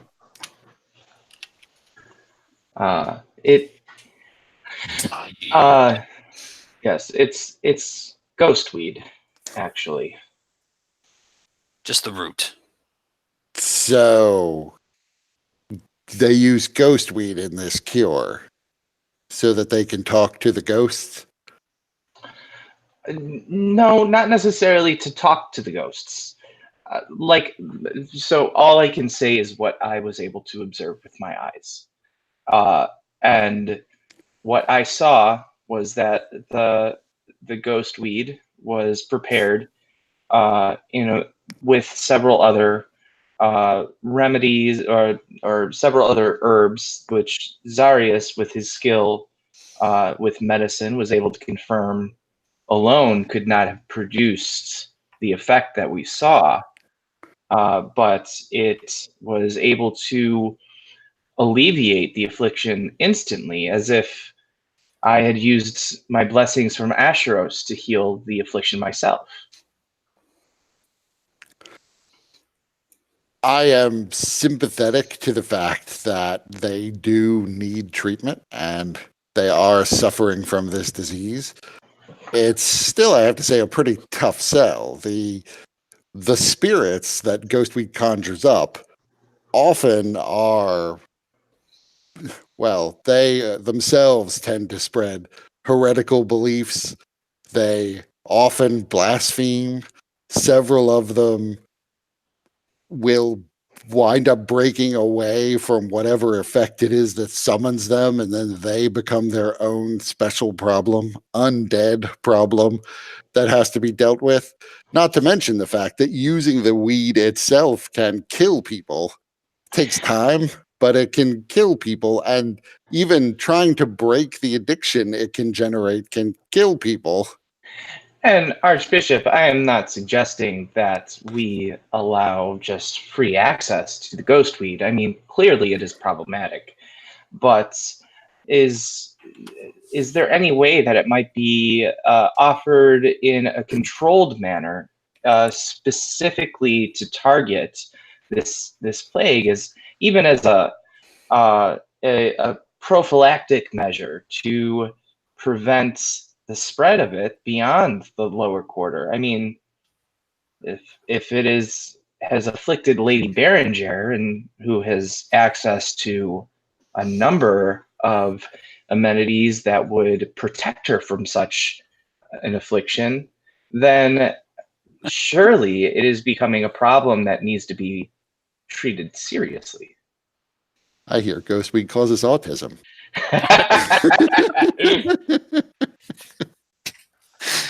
Like I said, I am sympathetic to the arguments you're making. I mean, we have, as I said, I myself have cured Lady Berenger and members of her family several times.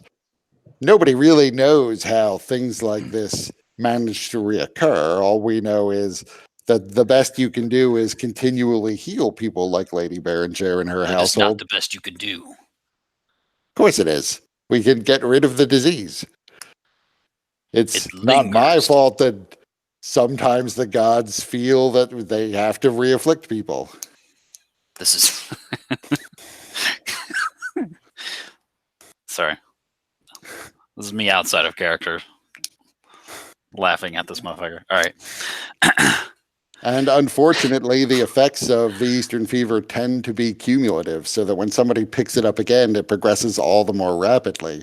The last time when her husband passed away, he seems to have picked up the disease and died in the course of less than an hour. Is there nothing that can be done to try and alleviate the suffering of these people? Do you not possess the power to detect the poison and the disease? Well, we can certainly try to detect it in people, but if you simply go down to the lower city and try to detect it in people's homes, you'll find it's on everything. Precisely. So They we need should help deprive to them of clean. everything and hope that they don't die. They need help cleaning their district. Well, I mean, I don't know how you remove a disease by cleaning.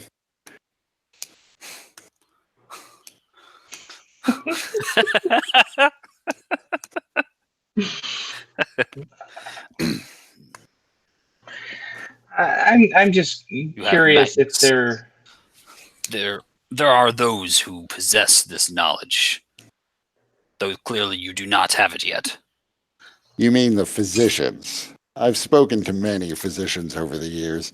Frankly, the physicians are hostile to the churches. I wouldn't put much stock in what they have to say. The physicians are essentially a front for the arcane casters. Ghostweed itself was almost certainly created with arcane magic. It's almost certainly part of some greater ploy that somebody once had to lead people away from the true path of the church. Let's see. And Archbishop, I certainly understand the dangers and the potential problems posed by the arcane. But additionally, it seems Asheros, being the god of lights who guides us through life and creates paths towards a better way of living, the affliction of a disease, especially one that there is the capacity to cure, it seems counter to his teachings to some degree, does it not? Again, there's a balance of problems here. One, yes, maybe we can use the ghostweed to cure the affliction. I've never heard of that before, but I will grant you it. At the same time, we will then be creating another problem of having to both counteract the spiritual damage this weed is doing to them and then the physical damage of the addiction that it will do. And again, even getting people unhooked from it often kills them. So What does forgive I'm me. sorry, Archbishop, I've not seen the addiction firsthand. What does that look like? Well, normally it takes the form of people being extremely tired when they're not regularly using the ghostweed. I've seen cases where the amount of ghostweed someone uses varies from person to person. I don't necessarily know why some people seem to need more of it than others do. But essentially, you can imagine the first stage, at least, is people just being very tired all the time. If they go for a prolonged period without it, and there's two sides to it. So first, talk about breaking the addiction. If they try to go without it entirely, they can sometimes simply break the habit, but frequently will get more and more tired over time, eventually leading to a point when their heart gives out and they die. If they stay on the drug, they eventually get to a point, invariably, as far as I know, although it can take several years, where they begin to build up a tolerance to it and they need more of it. Eventually, they begin to have seizures and they die. So, both, it certainly pays to try to break the addiction because you have a chance of survival. But a lot of people wind up staying on it for a long period of time because it's frankly easier than dealing with the cravings. And Alicia Rossi is looking genuinely interested in the conversation and appreciative of Archbishop. So he's saying this with all due respect. Zarius is looking annoyed, actually. Archbishop, how many uses of the ghostweed does it take to become addicted to the way that you're describing? That varies from person to person. Many people can go weeks or months of regular use and seemingly not get addicted to it. Other people, one use, they need it every day. And so because the way that we saw this remedy being utilized, it only took one use and a rather small amount of the ghostweed. If that were to be provided in such a way, once again, in a controlled measure, where the people were given a single dose of the remedy, and then were not able to access it further in order to cure the disease and strictly using it for that purpose, would that potentially be something that could be explored? Well, I will say, having heard all of this, I clearly need to do more thinking on it. But before we break for that, and you see the door open, and the small halfling woman who is very heavily bundled up in a very thick robe Oh over yes, top it's of her winter. clothes. Fucking Zarius. She is clearly very cold, but she has a pot with her that she I hope brings it's a in. whole gallon, and I hope you have to drink the entire gallon. It And doesn't make seem a to be constitution check to stop puking it up.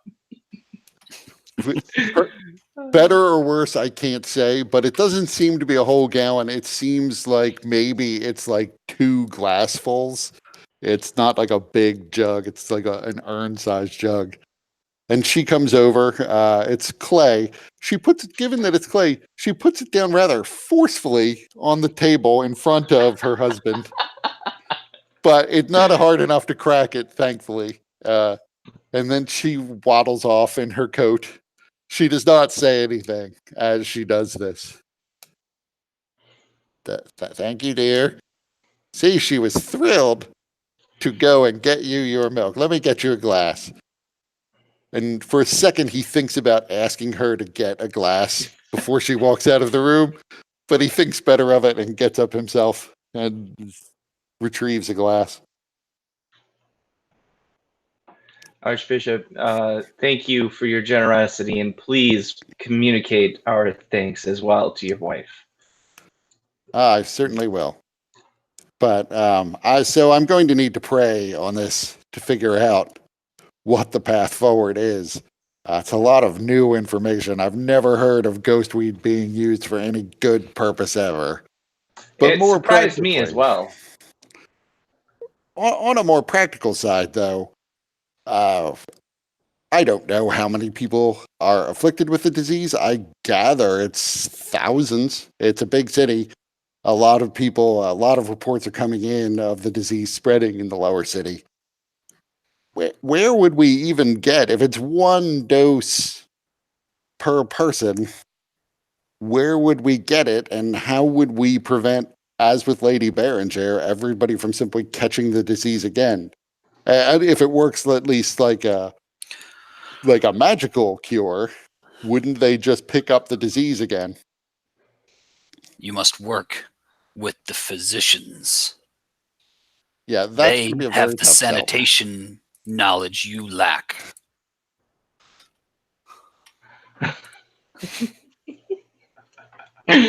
Well, professional physicians really don't have much of a presence in this city, or frankly, in any of the cities that are affiliated with prelacies. I mean, this isn't the Empire. We don't maintain orders of physicians anymore. And Archbishop, we're not trying to assume that we know the situation completely, or that we're presuming to know how to proceed. We just thought it might be helpful for you to have this information and to pray on it, and in hopes that Asheros will shine his light upon the righteous path, to help prevent further illness and suffering. Rest assured, it will require a lot of work. Well, what sort of extra work would be needed?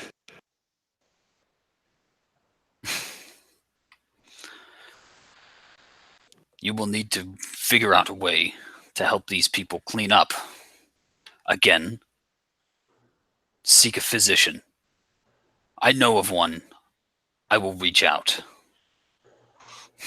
That might be helpful if we entertain this plan. I don't know how you get rid of a disease other than to simply cure it when it infects someone. And people are going to want details. Curing it is only part of the process. You must get rid of the sources. Well, I mean, most of the physicians I've talked to over the years believe that step 1 of getting rid of a disease, if I understand their practice correctly, is to identify the source of it, which they usually identify as some sort of bad smell, a bad air that needs to be taken care of. So many things stink in the lower city, though. It's a little hard. I mean, the refuse piles stink, the sanitation is relatively subpar, so the sewers tend to emit bad odors.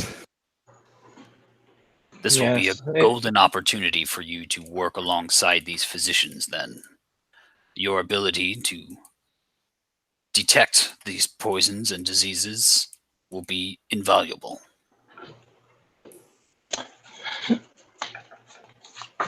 So, Archbishop, I'm not sure of the techniques that my companion Zarius is mentioning, but I do trust that he is an accomplished healer, and I have seen him with his work. So I do trust the knowledge that he has. But of course, once again, we are strangers, outsiders. We do not wish to assume that we have the answers, but just perhaps an additional puzzle piece to contemplate for those such as yourself in the position of being able to see the larger picture.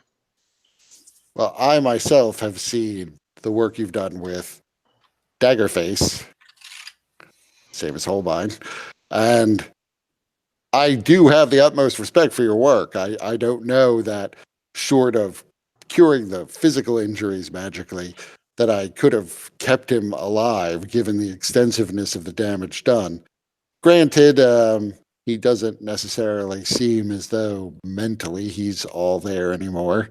Uh, Hopefully that can return on its own over time. You certainly did a hell of a job patching him up. His mind will have to repair itself, yes. As far as I know. So what can you tell me about the manor?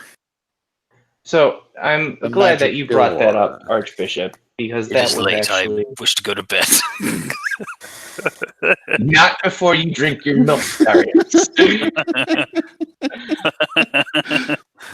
He It has is been sort of cold. like looking down at the urn that you're not touching. No, I would have gotten it. But Archbishop, I'm glad that you brought that up because, to be quite honest, that is the primary concern that we wish to speak of today. So, what are your thoughts of the manor being here in Montvert? Well, I'll be candid with you. I don't necessarily know what to think about it. I've heard many people's opinions on it. I know that there are many folks out there who see it as a sort of magical resource, imagining that it's filled with magical treasures that have just been piled up there, not to mention gems and gold and all sorts of crazy rumors I've heard thrown around about what might possibly be inside that place. And I understand that as adventurers, which I gather is what you are, that this is all tremendous fun for you to get to go in there and see what's inside. Now, I have no doubt that there are guardians and traps or some similar dangers that you'll have to face to get by it. I don't necessarily see that we have a vested interest in the door. The fact that it appeared in a palace and watchtower doesn't clearly make it ours as far as I can tell, but I'm not the only one who's interested in what might be inside it. Yeah, you have to remember the nation's really very much on edge because we've been expecting a war with the hobgoblins for a very long time now. The fact that there could be magical items and treasures in there that could help defend our borders, it is enticing to a lot of people.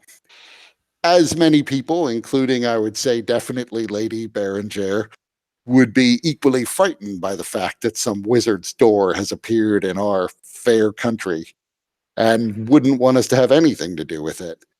I am a little more lenient on the use of arcane magic than some, So I can see that there could be a benefit to it. Arcane magic is a tool that can be used to save lives if used properly. I have no real desire to prevent you from going through the door. I also have no real reason to want to deny my king the use of whatever magics you can find in there to defend the borders of this country. I could be persuaded to let it go since you'll be taking all the risk of going inside. I don't really feel that strongly about it. Well, that is much appreciated. I mean, it's certainly no secret that we've, or at least I do not think it is a secret, that we've come as a result of this door being found, being taken here. But I'll be further honest with you. I think you'll find most everyone, at least on the Privy Council, knows that you were hired to try to penetrate the door and get inside by Lokexicus, who is, at least to me, fairly well known. I don't think most people know that she's in the business of collecting antiquities, but I have run across her name and indirectly run across her in my own studies of things. Yes, well, I will not deny that she is acting as our patron in this manner. But I should let you know that first and foremost, I am a follower of Asheros. And so it is certainly my concern, given the history of the door, that there may actually be some dangers within. And I feel that it would be wise for us to be allowed to enter the door in order to try and prevent those dangers from being released upon the world. Well, what sort of dangers are you expecting you'll encounter inside? Unfortunately, I'm not very sure. But the history of the door, with how it came to be in the possession of that former inquisitor whose name escapes me. Aurelia, Yes. Valisforne. And some of the problematic reports that had been that I had come across, in which she may have been practicing some of the darker arts. My concern is that some of the results of that may still linger within and need to be taken care of. Can I insight this guy? You can See if he's trying to like bait for information. Well, I don't. I mean, I think he asked specifically what you could tell him about it. So I don't know how much bait that is, as much as actually. Yeah, sure, but he clearly is asking for more information. Let me just. Where's that stupid thing? What's your passive insight? I can't find my chart. 17. Yeah. So you could see that he was kind of with you up until the point when you said that Aurelia Valisforne may have been practicing the darker arts. And then for just a flash, there was a look of surprise on his face. This doesn't seem to be information he knew. Mm. I mean, he's not necessarily an historian. He hasn't heard what you've heard about it. Mm-hmm. Yeah. So, well, I'm aware that the manor disappeared when it was here in Montvale. I don't know exactly how long ago, and I know that Aurelia Valisforne, the Inquisitor, was the person in possession of the door. The blast actually leveled the original cathedral here, or most of it. What information do you have about her practicing the dark arts? I mean, she was the High Inquisitor for this whole region. It was the Empire at the time, but Yes. Perhaps we should not speak of this. Would not wish to sully your faith. Well, I mean, to hear that a person in the church may have strayed from the path would be unfortunate. I don't know that I would say it would really break my faith, as it's been known to happen. But certainly, now that it's been mentioned, I think I need more details on it. So I as a player, I don't remember all the details, but Lucirosi being incapable of lying and feeling comfortable with Archbishop Razor Tongue, given his position. That's why the Dragonborn next to you has spoken up. The Dragonborn next to you was like, "This is excellent milk. Do you want to drink some milk, Lucirosi? Here, let me just pour this down your throat." Can you put this in your goddamn mouth? Shut the fuck up. So yeah, so What are you doing? had I don't heard- want any milk. Your bones are brittle. Drink the milk. My bones are fine. They were fine when I fought the demon earlier. They'll be fine now. So what you had heard from Lucirosi, or from Lokexicus rather, is that Regiavalis Warne was charged with sort of rooting out heresy and probably in charge of a whole network of inquisitors in this part of the continent. Over time, that meant that she sort of was collecting a bunch of various heretical texts and works about demonology and cults and whatever she could take off of these people who she was otherwise punishing. She kind of wound up here because she got into an affair with the wrong guy, and he wound up sabotaging her career. So she felt she was at one point a rising star within the church. Then she gets stuck in what amounts to kind of a dead end post in what was at the time a little bit of a backwater. She then was stuck here for decades. She lost her youth and her beauty over time. She was no longer seeing all the glory that she saw in her youth, and so she got increasingly bitter. According to Lokexicus, she began requesting more and more profane texts, and Lokexicus believed she was studying them. She then said, Lokexicus's report said that she was associated in some way with a woman named Paradana, who pops up over the course of many centuries and who seems to be associated with the cult of Vecna. And that there was also some connection with a fight between Orcus and demon lords in the Abyss, although she wasn't very specific on what the details of that were. Just that Orcus had defeated several demon lords and was consolidating power, and this was also in some way tied to the cult of Vecna and Paradana. And it seems to have coincided with the disappearance of the doors when this all began. So she somehow thinks there is a link between them all. So I probably wouldn't go into the details of Orcus and all of that stuff because I don't know if that can actually be verified. But what I would share with Archbishop would be the association between with Paradana and the concern about the possibility that there may have been some kind of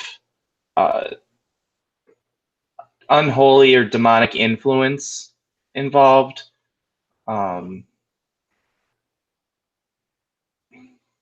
So you share that with him. He proceeds to just start like rubbing his eyes and his face in dismay at hearing all this. Well, that is not good news. Despite what he says, I believe that the woman... Auregia? Yeah, the woman. Yeah, that one, yeah. Paradana, also a woman, near as Lokexicus could tell. The main one we're talking about. Yep. um, she, I believe, was seeking out various artifacts to be destroyed. I'm not sure about that, Zarius. No. But well, this is the first that I'm hearing of it. Not I saying know. that it's not true, but Well, what little I know of Auregia Valisorne, and she is centuries before my time, she would have had several artifacts, I suppose you could say, holy items in her possession. I mean, at least in her early career, she was. Some say she probably should be sainted even today, given all of her accomplishments in her youth.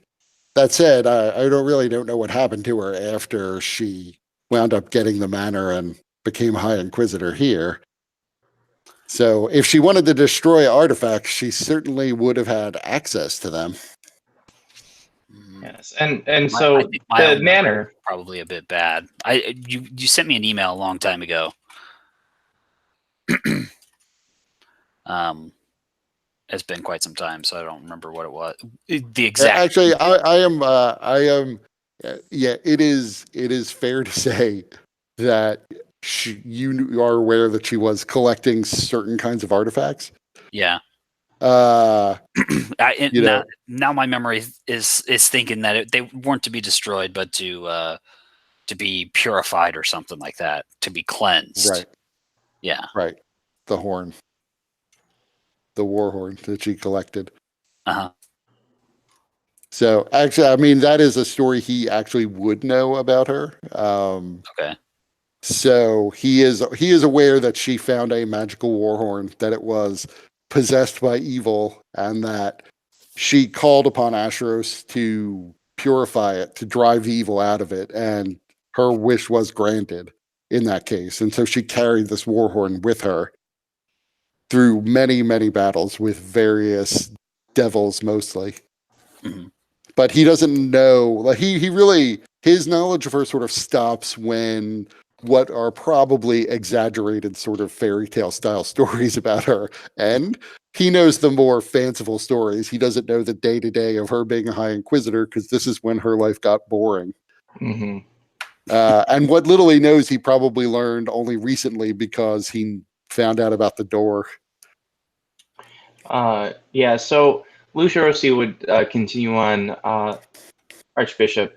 It is true that there may be items of power that may be of some use to Montver and the kingdom, but my interest is purely in making sure that the if there is anything evil or untoward or any kind of darkness within the manor, that it can be safely contained before anybody attempts to enter within.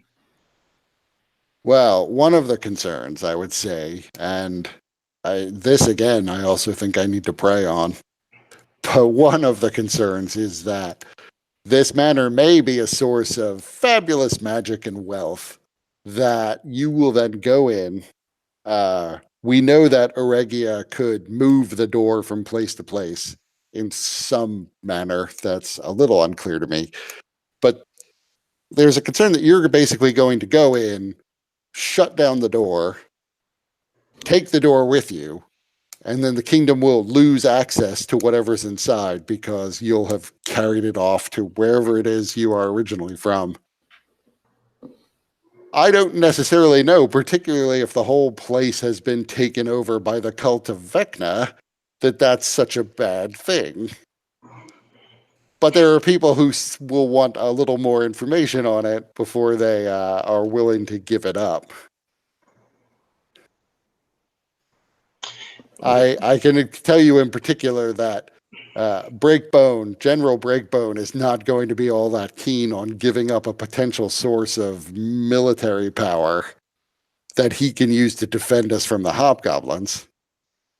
And God forbid the elves, because there's a concern that they're getting a little cozy.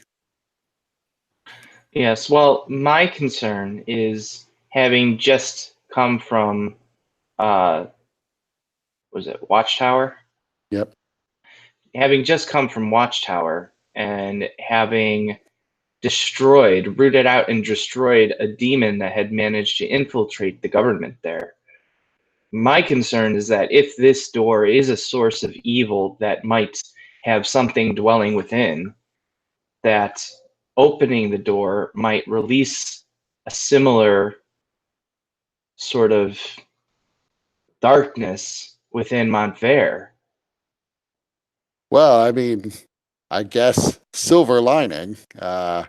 I wouldn't be too concerned about if the cult of Vecna is behind that door. I wouldn't be too concerned about demons being behind the door, because if there's anything the cult of Vecna hates, it's demons. Well, regardless of whether it's a demon or some other dark influence, we can't be sure what level of corruption it could have on the city or its citizens.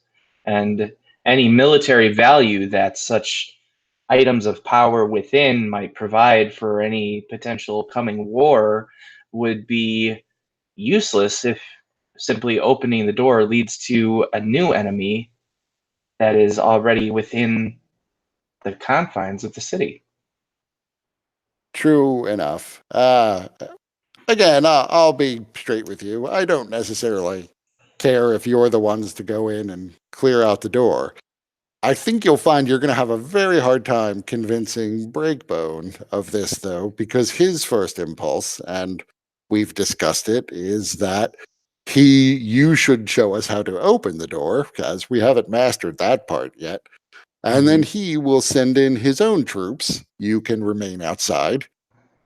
His troops will clear the place out, take anything of military value, compensating you, of course, for your services, and then the door will be ours, and the evil purged. It's occurred to us that there could be any sort of monsters in there. I mean, Morden Kanan was known to consort with some dark powers himself. So, how would you recommend that we go about either changing the mind of Breakbone or swaying the other members of the council so that his votes might not count for so much weight? Well, Breakbone's probably going to be difficult to convince, I would say. So I probably wouldn't pin too much hope on convincing Breakbone to side with you. Pride Guard, although he's a little bit of a, shall we say, difficult personality, does owe you for killing the demon in Watchtower. So, although he's been completely silent on the matter, my impression from talking to him was that if you ask him for support, he will give it to you, albeit grudgingly, and you won't like him and he won't like you. So you've got one supporter there, I think. Pretty easy to get him on your side. Just don't insult him, and I imagine he will back your claim. And There are just, various people. I'm sorry, before you continue, just because I have companions that, whether intentionally or not, might insult him, are there any particular areas to be sensitive towards? Like I said, he's a difficult person. So I wouldn't say there's a one particular area. Certainly there are rumors that he's a coward. I don't necessarily know if that's true, but he's very sensitive to being called a coward. You could lose him pretty quickly if you referred to him as a coward, or if any of your group did. Now, I don't know how that would come up. I don't know if you've met him. I assume not. We certainly have at least one person in the party, in one of my comrades, that would very quickly call him such for the littlest reasons. he is quite frustrating, to be honest, to be around. Well, maybe keep him away. Here's the thing. Pride Guard is almost certainly going to insult you all. He doesn't necessarily mean to. Well, he does mean to, but it's just kind of his way. So anybody who is going to take offense at him insulting you, who might then insult him back, could cost you his support. So we need mean, to I have a would- thick skin in talking with him. Yeah, I would definitely think anybody who talks to him needs to have a thick skin, unless they're either the Lord Protector or the King himself, the only two people I've ever seen him be deferential to. I mean, I might suggest that you might talk to Pride Guard, possibly on your own if the rest of your party is similarly cantankerous. That is not a bad idea. Like I said, I think if you ask him for your support and possibly point out that you killed the demon that was hidden in amongst his staff and watchtower, he will offer it to you. So you probably only have to talk to him once and then avoid him like the plague after that. Trust me, he will be avoiding you like the plague too. He doesn't like owing anybody. Certainly. Other than him, I know that the High Countess Humbert, she's fascinated by the door. So you could probably get her to agree to back your claim to go in pretty easily. She's not hostile to Breakbone at all, but she's much more interested in the magic on an academic level, on the level of both the whimsy of the magic that Mordenkainen may have hidden there, and on the majesty that she feels she sees in all magic. She's very much enamored with all of sorts of magical gadgets. Trying to think of who else might be easily swayed. Strong Jaw's always easy to sway. I can't necessarily recommend that you go and deal with her, but I think frankly, I have somebody else that may be equipped to deal with the particulars of Strongjaw. well, it sounds like maybe you know her personality, what I was going to say about her, but I think you would find her to be a little bit frivolous. And I mean, if you ever need to get a supply, not enough to cure everyone, but a supply of ghostweed, she certainly has quite the supply of it, illegal or not. You could probably get any manner of illicit substances from her. So she's frivolous enough that I don't think she would care who enters the manor one way or another. She's certainly not going to be on the front lines of any battle, so defense of the realm is not something she's clear-headed enough to really worry about most of the time. The only problem is, to be honest, if you send anybody who's even remotely attractive, there's a fair chance she will try to sleep with them.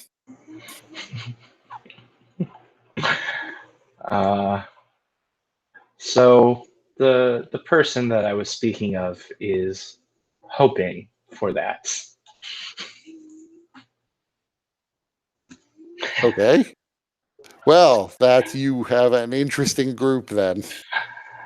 I certainly wonder on a daily basis the reasons that Asheros's light brought me into this company, but certainly I am beginning to understand on a very experiential level that Asheros works in mysterious ways. Well, that has definitely always been true. All of the gods are very difficult to predict at times. They pick strange paths to get their works done. Yes, but even though the people that I am associated with have their own individual proclivities and things that I don't necessarily approve of. They are all, in their own way, good men. I think you could probably get the Duchess Berenger to back you if you promise that your reason for going in there is to eliminate the door or to at least get it out of the kingdom. She hates magical things more than I do, certainly. She would be both afraid of it because it is the product of wizardry and probably afraid of it because you are talking about dark forces hidden behind it, which she would completely link to the fact that it was produced by wizardry. Mm-hmm. Yes, we actually have an audience with Lady Berenger, hopefully within the next day or so, prior to the event Petronio is planning. Yeah, I mean, I wouldn't hazard a guess on anyone else. Certainly, Duke Irilthor is one who can possibly you could find some way to convince him to let you in, but he would require, well, not to put too fine a point on it, but some sort of service or a bribe.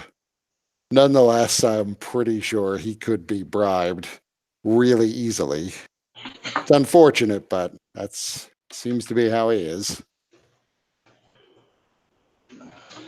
Well, Archbishop, it has been an absolute pleasure speaking with you, and I'm glad that glad for the information that you've given us, and hopefully, in our discussion earlier, it has given you some thoughts to prey upon with regards to the Eastern affliction. Yeah, I'll definitely think about that. But before you go, you didn't. I didn't get a sense of, assuming you need thousands and thousands of doses to cure the Eastern fever. Where would we get that? Would uh, the only way I can imagine getting it is to approach the Ebon-clad Brotherhood? I don't So, know of Sounds anyone like else you who could haven't figured procure out that much. so I have been speaking with a man. He seems to be an elder within the community down in the lower district, Liao Guanting. And in speaking with him, it seems that the ghostweed is something that is particular to the Maralosi culture. And so he or others within the community might have some awareness in terms of how to provide the root. But the main issue or barrier seems to be due to the fact that it's illegal and therefore unable to be imported or traded. And Well, certainly I understand the church's position on the ghostweed, but it is, I have seen it with my own eyes, the power of the remedy. And so, well, while I'm thinking more on this, if you could try to find out for me what the source of the supply would be. If they can provide enough to do it, it would be an easier sell than the Ebon-clad Brotherhood. But I'd yes, be, I don't want anybody to work with that lot. but at the same time, I would be rather surprised if the Mariliosi residents in the lower city would have 10,000 doses of this stuff. I mean, it probably goes for what, like a gold piece per dose. I didn't imagine they had access to anything that valuable, and if they did, the Ebon-clad Brotherhood probably would murder them to steal it. Oh, so I have to admit that when we saw the remedy being used, a companion of mine actually provided for the ghostweed. So it is not something that is readily available within the community. Oh. But in speaking with Liao Guanting, he seemed to indicate that there may be some way of the community being able to procure the roots if it were made legal, and if some of those barriers could be at least adjusted for a controlled use of it. Even there, ask him about it. Ask him how much they think they could get and how that would work. If a bunch, this is a side concern, I suppose, but if a bunch of ghostweed were imported into the city, the first thing I would imagine is either the Ebronclad Brotherhood or someone working for them would try to steal it. Because that's a lot of money to them. Yes. So And security certainly, would be a bit of an issue. And I can imagine them murdering a lot of the people in the lower city to get to it. would there They're not very be powerful in that section of the city. would there not be some way for perhaps the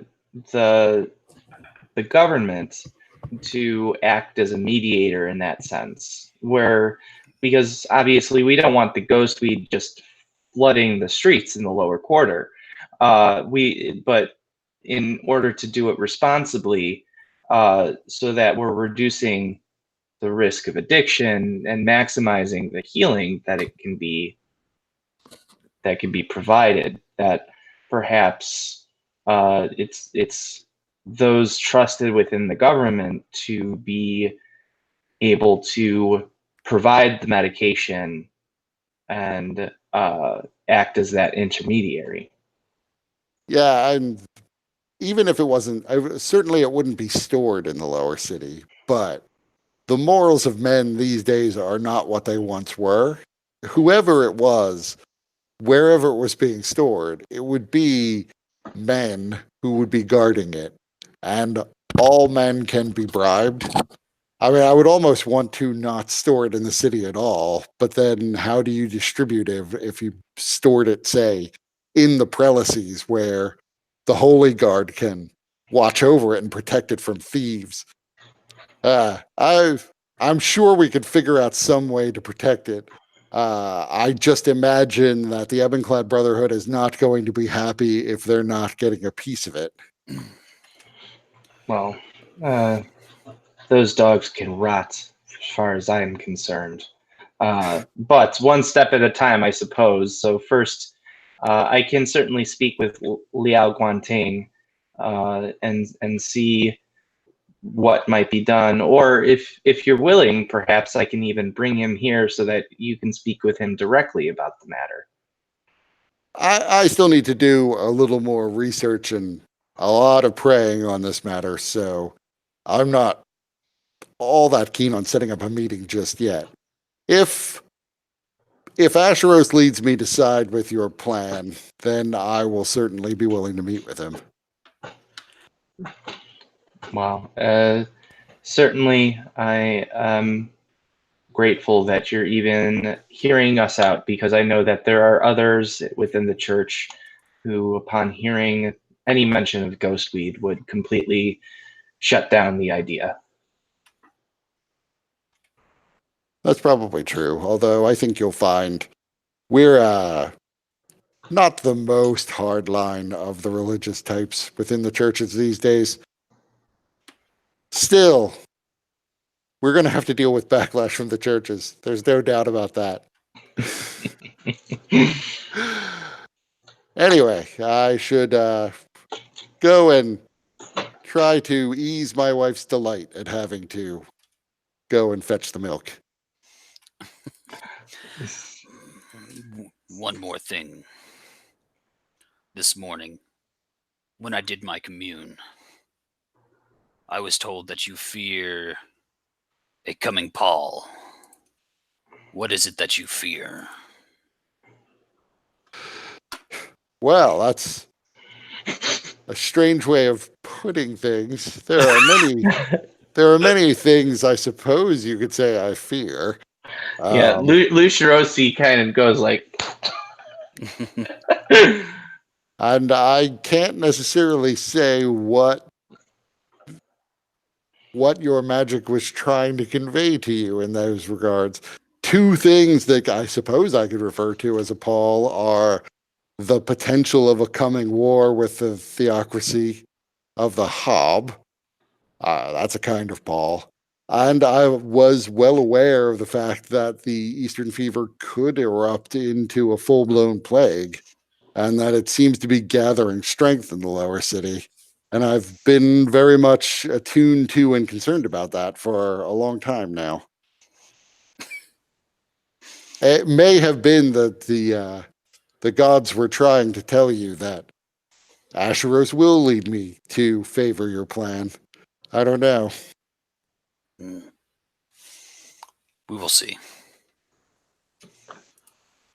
I'll just like chug the rest of the milk. In any event, I will definitely be seeing you all tomorrow night, as I've received word that there's a dinner to be held in your honor at Don Petronio's estate. Already, by the way, there's talk of follow-on dinners. Pride Guard is going to need to hold a dinner in your honor because of what you did at Watchtower. He's, in fact, a little annoyed that Don Petronio is getting to have a bit of a fete first before him. I don't think that will affect any dealings you have with him. It just drives a further wedge between him and Don Petronio. Not that there's much room to drive many more wedges in there. well, I can tell you quite honestly that I am not looking forward to any of these events. Why is that? Should be good opportunities to get to know at least the upper crust here in the city. The ways of the so-called elite, the politicking, the speaking, and ways of trying to manipulate others. It's not for me. Well, that's probably good then that you're not pursuing a career in the higher orders of the church then. It's nothing but politicking. Yes. And like I said, the ways of the gods are often hard to explain and hard to understand to people like you and me. Left to my own devices, I don't think I would have played the game as long as I have to get to this level. But every time I tried to step away, there were the gods directing me back.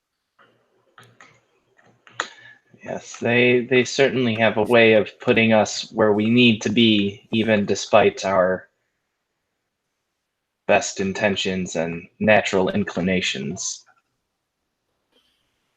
And I would say when you're at these events being held in your honor, there are many people who will want to see your face. I mean, we've all heard that you're an Aasimar, but somehow you've been given the face that's somewhat leonine. People definitely will want to see what that looks like. I assume you won't wear your hood for these events. As long as it is not disturbing to those around me, I shall forgo the hood.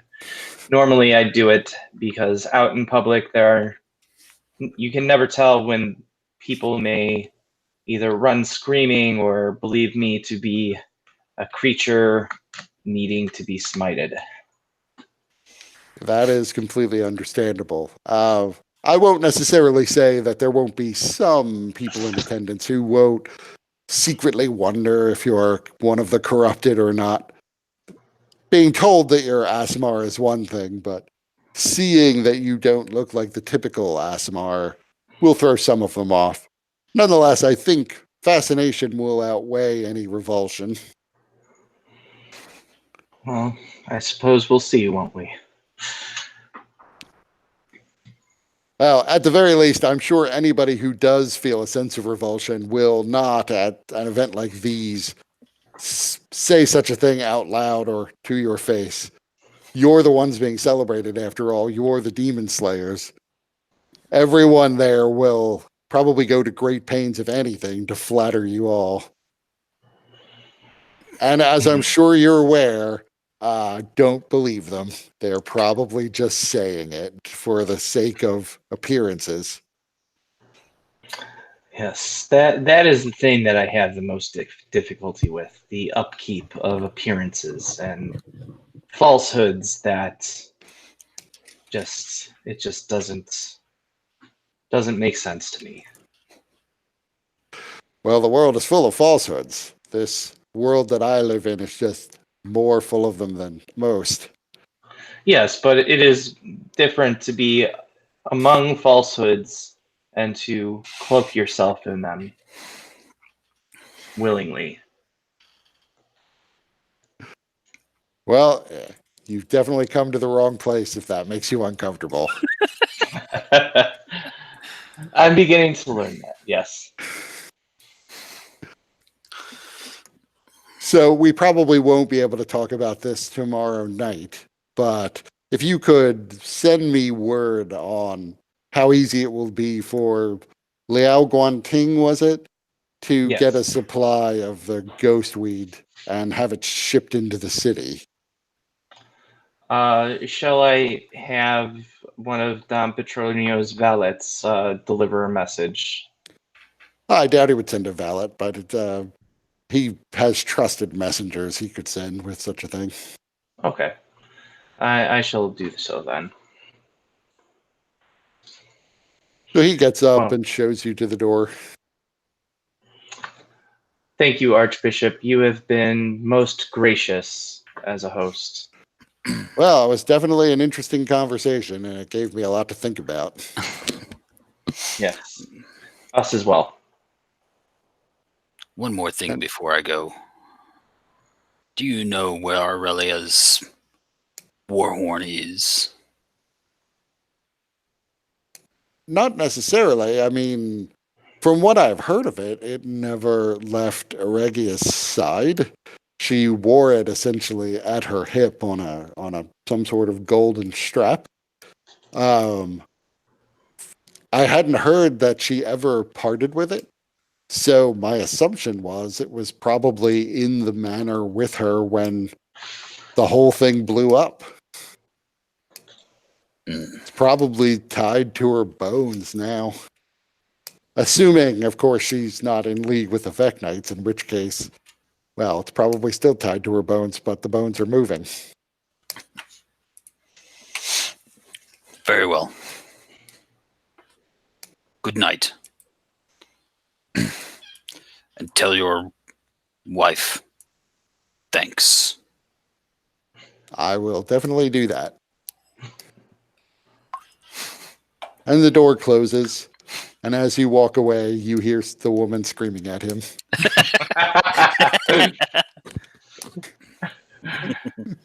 All right, so I guess we're just going to make our way back to Don Petronio's then. Yep. Is the carriage still there? Yes, the carriage would have waited. Perfect. So does anybody have anything they want to do with the rest of the night?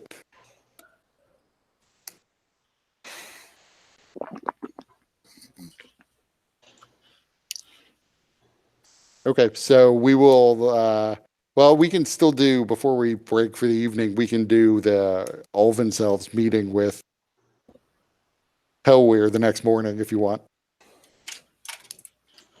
Yeah, if you got time, yeah, sweet. Sure. I'm good. So the rest of the night passes, morning comes. Hellweir, you get up a little bit early. Your valet helps you dress, and you go off to the Elven Embassy. Are you taking Kijiko with you, or anyone else? Yeah, I will take him with me, yeah. Kijiko, do you want to go? Yeah, you don't have to come. Yeah, there might not be much talk of hobgoblins, so We're going to see. Olventhal. The elven ambassador. Okay. Okay. Yeah. I'll go. So you make your way to the embassy. As you get there, it's the setup is actually very different from the Hobgoblin embassy. There's no specific wall around it. There is a metal fencing. The fencing itself is wrapped in various flowers and ivy. All of the flowers in the garden here appear to be alive and vibrant, almost like it's still spring inside the compound itself. And you can see it all pretty much from the street. It's all pretty much an open plan. Helweir and Kajika, you would both notice that if somebody wanted to like attack the Elven Embassy, it would be ridiculously easy to do just from the street because they have no functional defenses whatsoever, at least nothing that can be seen. As you approach the gates, the guards nod, don't seemingly ask you for any papers whatsoever. They simply reach out and open up the gates in front of you. As you walk past them, one of them says, "Proceed to the main doorway. You will be greeted there by a secretary who will take you to the ambassador." Okay. And walking up, sure enough, there is an elven woman there. Fairly young, but you can't really tell an age with elves. So she could be middle-aged as far as you know. And she leads you inside and into a large room that appears to have been made to mimic the walls, at least, have been made to mimic the look of various types of trees. They don't necessarily look like they're actual living trees, but there are different kinds of bark covering the walls. And so you can see that there is a definite pattern to the different types of bark from different types of trees. And in there, sitting on a large couch, is Olventhal. Several other chairs, like low Ottoman-style chairs, are scattered around here, and pillows are on the floor. "Please take a seat." Yep. Helway nods and he finds a seat which could hold his weight. If not, he'd take a pillow on the floor. Yeah, all of them seem to be pretty sturdy sitting on them, so Yeah, they can take your weight. easy.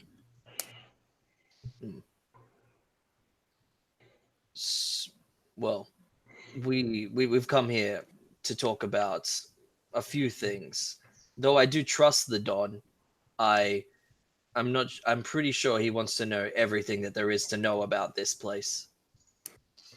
Well, it's not just the Dom that I would be concerned about. With a clairvoyant spell, anyone could have cast it on that room from virtually any point within a mile of the compound.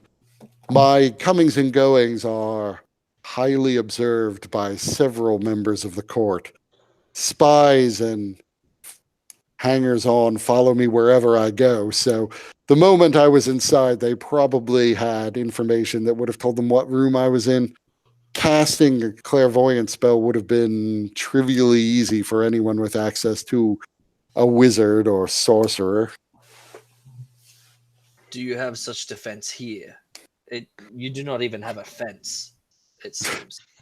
This room is well protected against any sort of spying. Well, in this case, I've been told from the Hobgoblin ambassador that there's an elf horizon walker. You would most likely know more about that than him. Yes. Yes, I do know of the Horizon Walker. She was very interested in penetrating the defenses of the manor because there was a belief, at least among some, that the same forces that attacked your people might be located inside.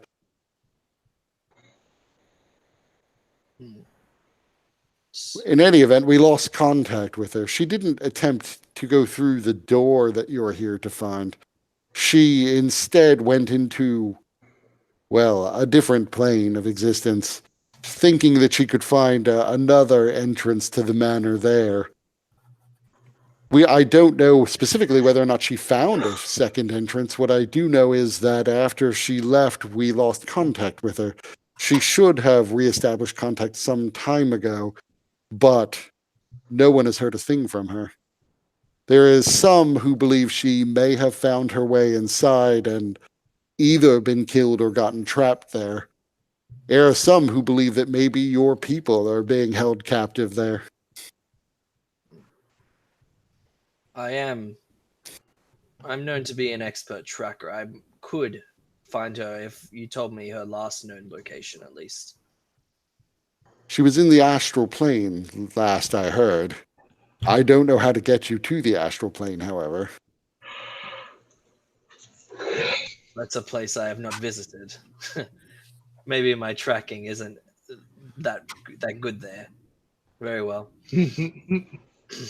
Does Horizon Walker mean anything to us? I mean, do we know what the hell that is?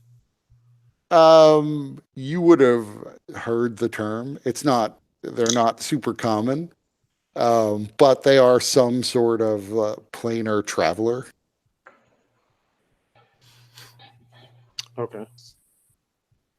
Is this Horizon Walker working on her own accord, or is she No, her name is Loshai Shalu. She is an elf from the Feywild, from a very noble lineage and a very unusual elven woman. You'll find that even relative to you, she will look like a giant, probably 2 feet taller than you.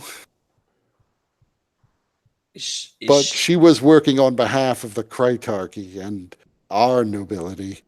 Again, she was ultimately looking for signs of the demon giant alliance that had attacked your people and to see whether or not perhaps they were storing your people in this manner. Yes. There's worry when I speak with you. I'm very confused about what is the Forest of the Damned. I've heard of, like, in the nights, we've heard of screeching come from that forest. Some sort of undead dragon, we've been told. Is this something that you know about? Give me a persuasion check.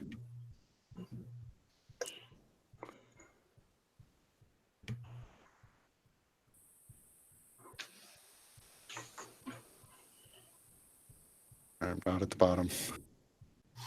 I mean, I don't know anything about an undead dragon. I do know that there are dragons that live in the forest, and I know that Judge Aloran, who controls the Forest of the Damned, as the humans call it, the Forest of the Damned, that she is on good terms with some of these dragons. There is one more thing which I would hopefully want to talk about without anyone hearing, but that was that there is a possible war coming. Yes, with you and the hobgoblins, right? It is always possible that war will start at any time. You can't trust the people who live in these lands anymore. Yes. That's something which is quite important to me, as the Goliaths are looking for land. You know that we live now on the dwarven mountains. That's something which we wish to acquire. Now, I cannot speak for all my people as of yet, but I soon to hopefully be the chief of the Goliaths. Well, to be candid, I doubt if war comes that it will be with the consortium. They're simply too cowardly and too easily bought off. If war comes, it will be with Longspeare and its allies, including the Prelacies. If I can guarantee allegiance with the Goliaths, could we cut out a piece of the land for us? Well, honestly, I don't wish to waste any of your time on this. If you wanted to buy the land from the consortium, they would almost certainly sell it to you. I just don't know at what price. I have no objection to your taking the land from them. We have no interest in their digging holes in the ground to pull up wealth. Yes, true.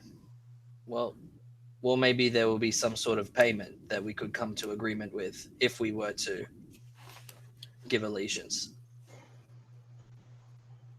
Yes, I would imagine you could probably come up with a number simply by talking to the people who run the consortium. And there are several who are here in court, even. I would at least first try to talk to Barlow Hammershore, the ambassador from the consortium. He has only one share, but he's a colorful character, but I'm sure he could at least give you a ballpark figure that would entice them to sell the land to you permanently. Although I would say I wouldn't try to strike a deal now, simply because he is aware of the plight of your people. I don't know, perhaps he would cut a deal, since currently what worth is the land if the giants and demons hold sway over it. Maybe that means he'll strike a bargain price for you.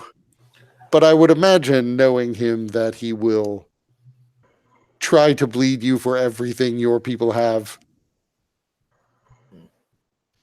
Yes, wealth isn't something which the Goliaths come in we do not see it very much. Like we are our own people. We are simple. Still, if you're going to be penetrating more than Canaan's manor, there must be treasure inside. He was one of the more powerful wizards, as I understand it. Very well. So it seems you are not needing of the Goliaths in your upcoming war. Well, we always hope to avoid war if we can. I wouldn't necessarily be able to give you a timeline. The more fighters, the better, I'm sure. But if we can avoid war, we will choose that path. Interesting. There was also elven slavers, which were inside of the Goliaths' encampments. Is that something you would know about? Well, there are always the potential for slavers. I am unaware of any group of elves that were specifically taking Goliath slaves. If they were immediately across the border from where your people lived, I am sure they have been chased out by now, as when the elven army moved in, there were no reports of Goliath slaves in the area.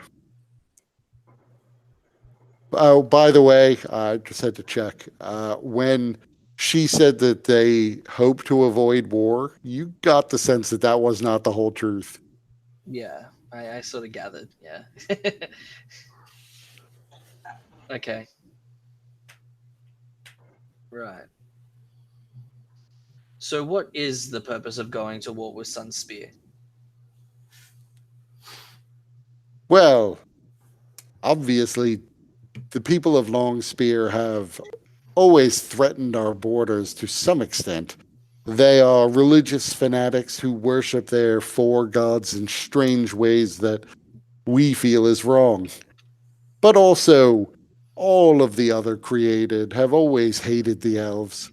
As long as they exist close to our borders, we can't readily expand, out of the forests at least, and we will always be subject to the potential of invasion from them.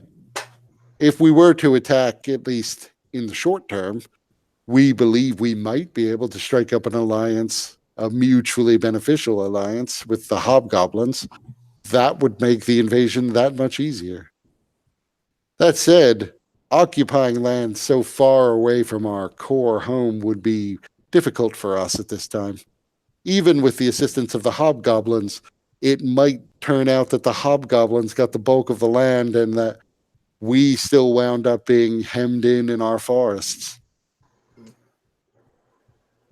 Yes, that is a potential. What- Are you worried about? Oh, sorry, you go. Yeah. No, that's fine. What's the four gods you're talking about? Well, it's the Ashros, Moraine, Melora, and Cledwill, the four gods of the created churches. Okay.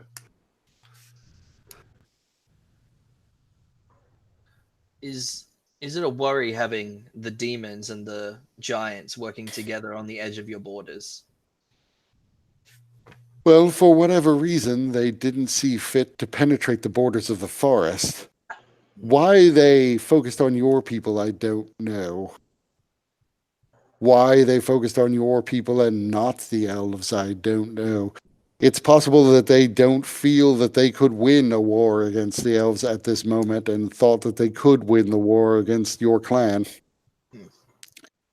It's always a problem when demons appear. They're unpredictable at best, potentially insane at worst, and often they will gain power in ways that you don't anticipate.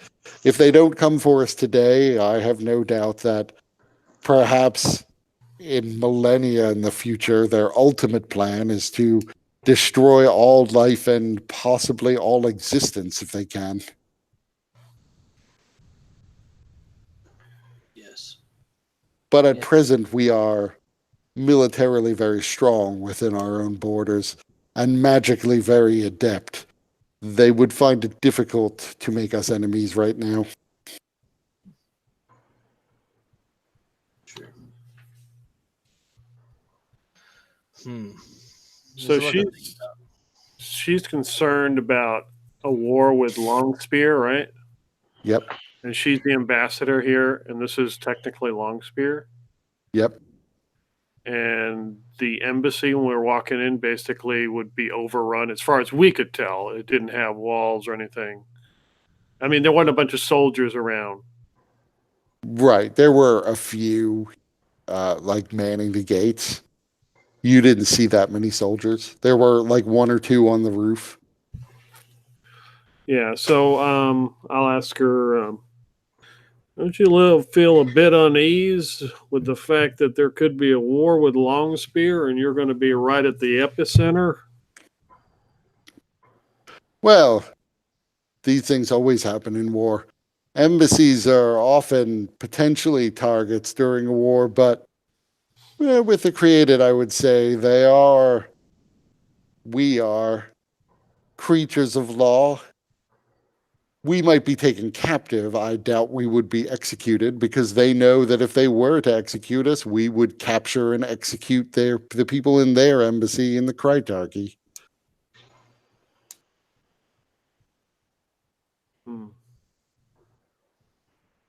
That said, we probably will have advance notice of any war, and we will have time to save many of the people here from being captured.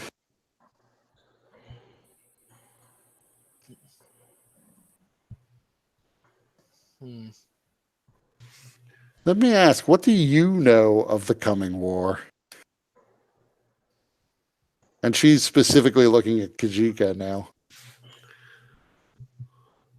I don't know much.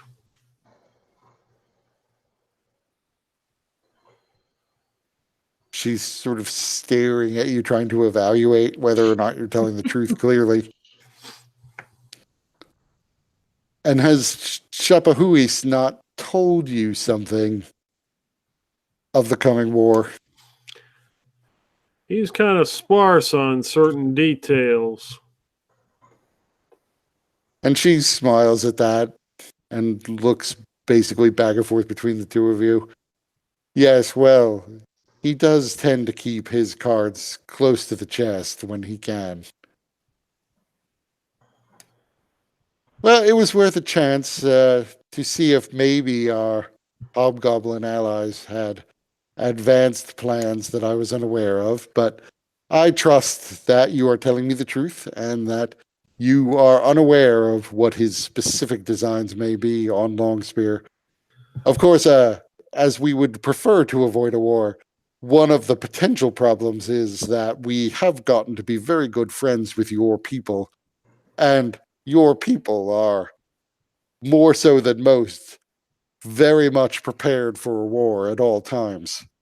That makes it possible that we could be inadvertently drawn into a war before we're completely prepared for it if they make the first move without letting us in on the details. It wouldn't be the first time. Well, it would be a first for the elves. So how familiar are you with the Watchtower and Timbercrest and some of those smaller towns and villages out there? Well, Watchtower, I think, as at least a test case for the new sort of cannon defenses, has been a great concern for the elves. We were very distressed to hear that the hobgoblin cannon had fallen into the hands of the people of Longspeare, and even more distressed to hear that they had learned how to copy them and make the powder necessary to fire cannon shot. So far, we haven't seen them make their cannon mobile, and so we're not sure that they will be able to use them offensively. That's at least allays some of the concerns that we have. Nonetheless, it's interesting to see the design of their new town. Timbercrest, that is not a town I am familiar with. Where is Timbercrest? Is it in Longspeare? Yeah. I figured you'd know that. You seem to be well versed. I know many of the towns in the western region, but Timbercrest is not a name I've heard before. To the best of my knowledge, maybe I have heard it and it's slipping my mind. Is it also defended by cannon?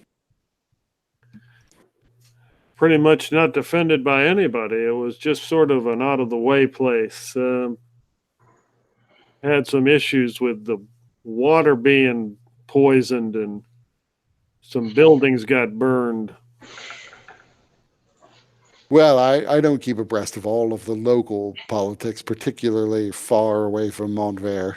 Watchtower is a special case because of the design of the new walls that I believe your friend Seamus Holbein helped to design and build. Ain't that impressive. Yeah, well, the giants have already broken a wall down. Not that impressive. Well, not that I had heard. I had heard that they attacked the walls, but that the cannon slaughtered them. There'll be a day they break that wall. They are relentless. Well, that is one of the things I wanted to talk to you about. You fought a demon. The demon himself was described as being somewhat giantish, and it was shortly after the giants attacked the walls. I was wondering if there was a connection between that and the attacks on your people. Yes, that's something which I've questioned as well. It's confusing to me that the giants would attack the Goliaths, though, as we're essentially related. Well, I'm an elf. We are essentially, at least through the gods and the creation of the world, related to the other created peoples, the dwarves and humans, nonetheless enslaved us for tens of thousands of years. True. It's not that surprising that the giants, and I assume you're more familiar with their social structures than I am, would view Goliaths as lesser, being smaller and less strong than they are. They're a very hierarchical society. They probably have always viewed you as potentially servants. Well, then, I wonder then what they would think of humans or dwarves even. They would certainly think of them as lesser even than Goliaths. Yes. Well, Yes, I will hopefully through our conflict with the demons and the giants on your borders, we'll be able to get some answers. Yes, well, I hope so as well. It is possible if you can find the operative, the Horizon Walker, Loshai Shalou, that she would know more about these things. There's no telling what she found if she managed to penetrate the defenses of Mordenkainen's manor. Yes, that's very true. And she would definitely have a better idea of how to open the door, or at least find a way to the door than us, even. Is there anything how are we supposed to identify ourselves to her so she doesn't think we're enemies or something? That is a question I have not given great thought to. I don't necessarily know how to identify yourselves to her. Assuming that there aren't a great number of hobgoblins in the manor, she would probably respond to you best of all, and to your Goliath friend here.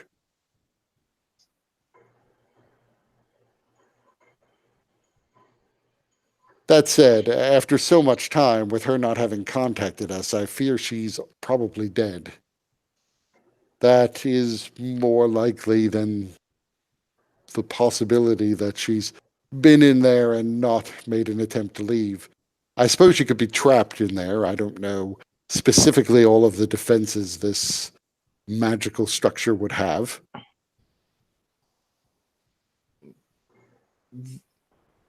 Though I'm not. Oh, sorry. Who is her alliance to?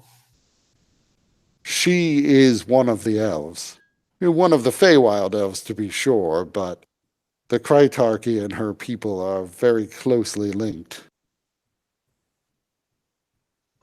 But she is aware of our friendship with your people, and she is definitely aware of our aid given to the Goliath. And she was there looking for Goliath. It should be enough to give her pause instead of attacking you if you do find her alive. Though I'm not sure of how the ancestral energies work, there is a way to contact her. It's a bit far fetched, even, but have you heard of ghostweed? I am aware of ghostweed. There are many things that can interfere with the calling of a particular spirit, though, and attempts have been made to contact her using magic more powerful than the Dwemer of ghostweed. So far, none of them have succeeded. That might mean that she's not dead, of course, or it might mean that wherever her spirit is, it simply cannot be contacted. Yes. Try figuring out how to pronounce that. Loche Shalub? Yeah, it's Loshai Shalou. Ah, whatever. Well, I'm sure Tony will remember that name from now on.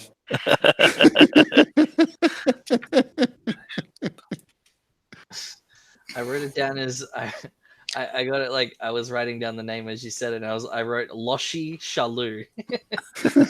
That's reasonably close.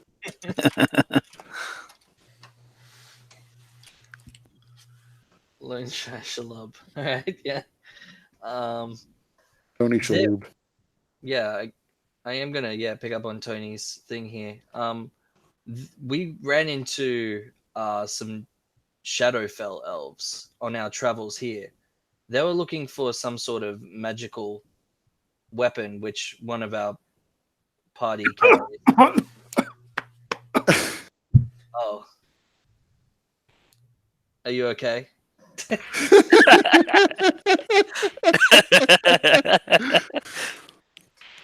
Inhaled a little bit.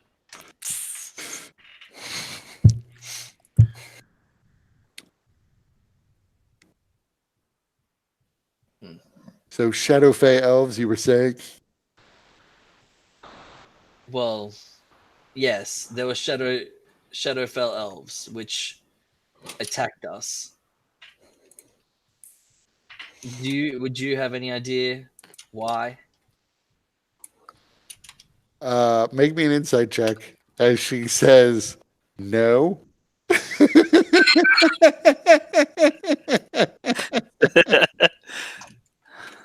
Oh my god! Wow. Yeah. Yeah. Wow. Hell, you're 100% certain she is lying. Kajika, you're certain she's telling the truth.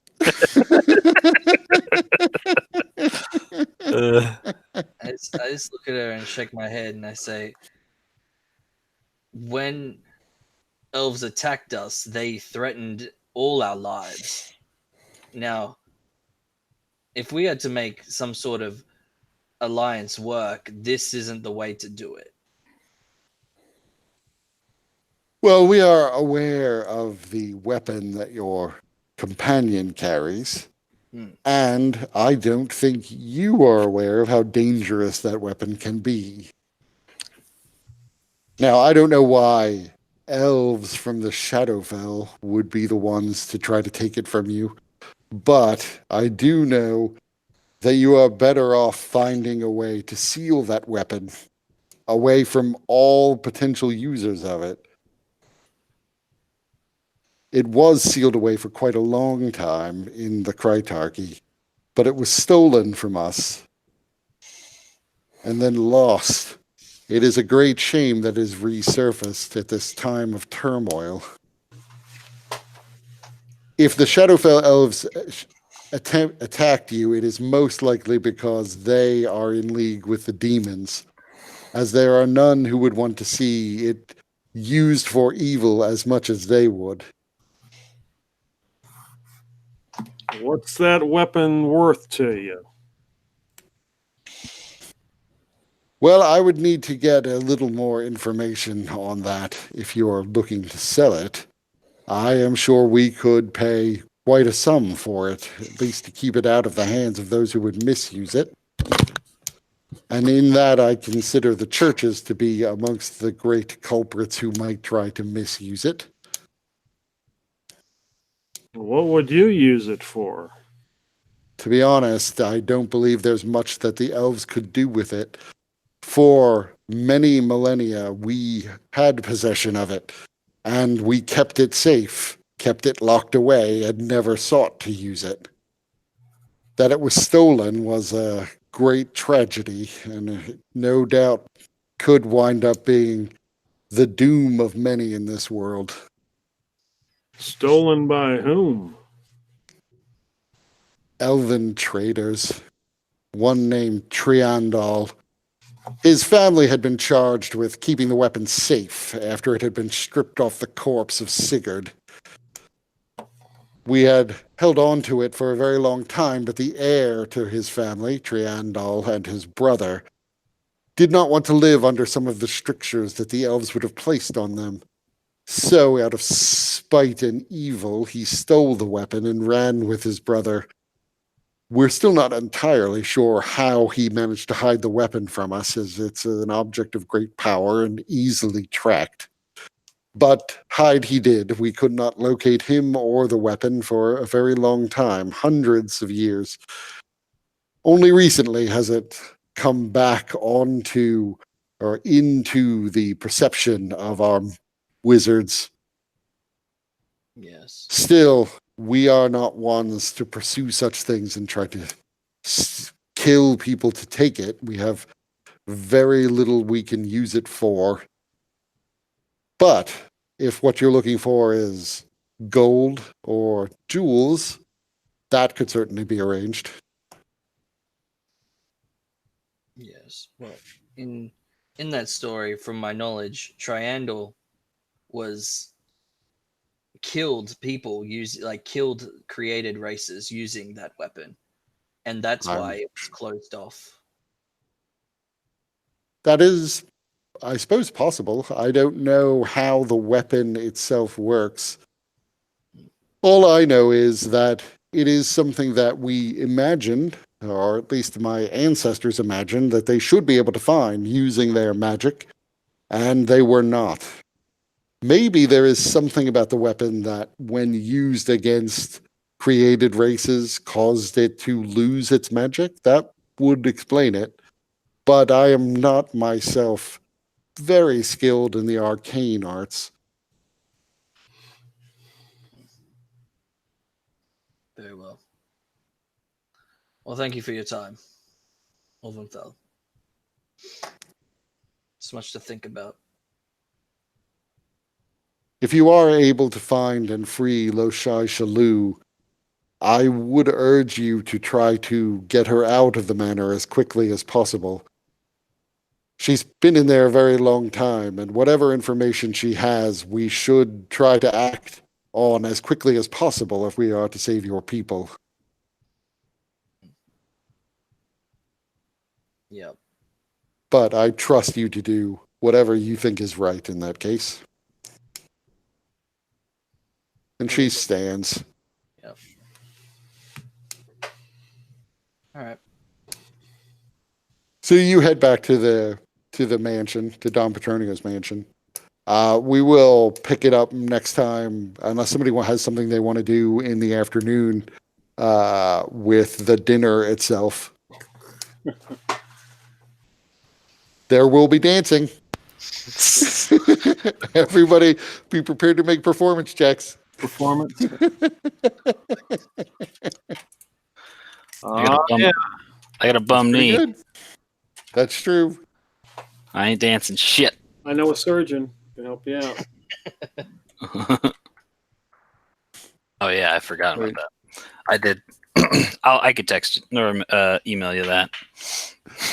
T-Hole can probably give you some substances that will help you dull the pain of dancing on the bad knee.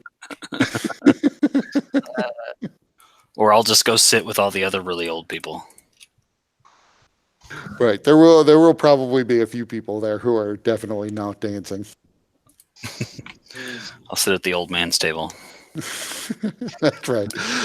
Rather than a kid's table. They stick all the old people at like a small, shorter table. Back in my day. Back in my day, we didn't let dragon people into our parties. No. Because, if you're at the old person's table, they're all going to be racist. Yep.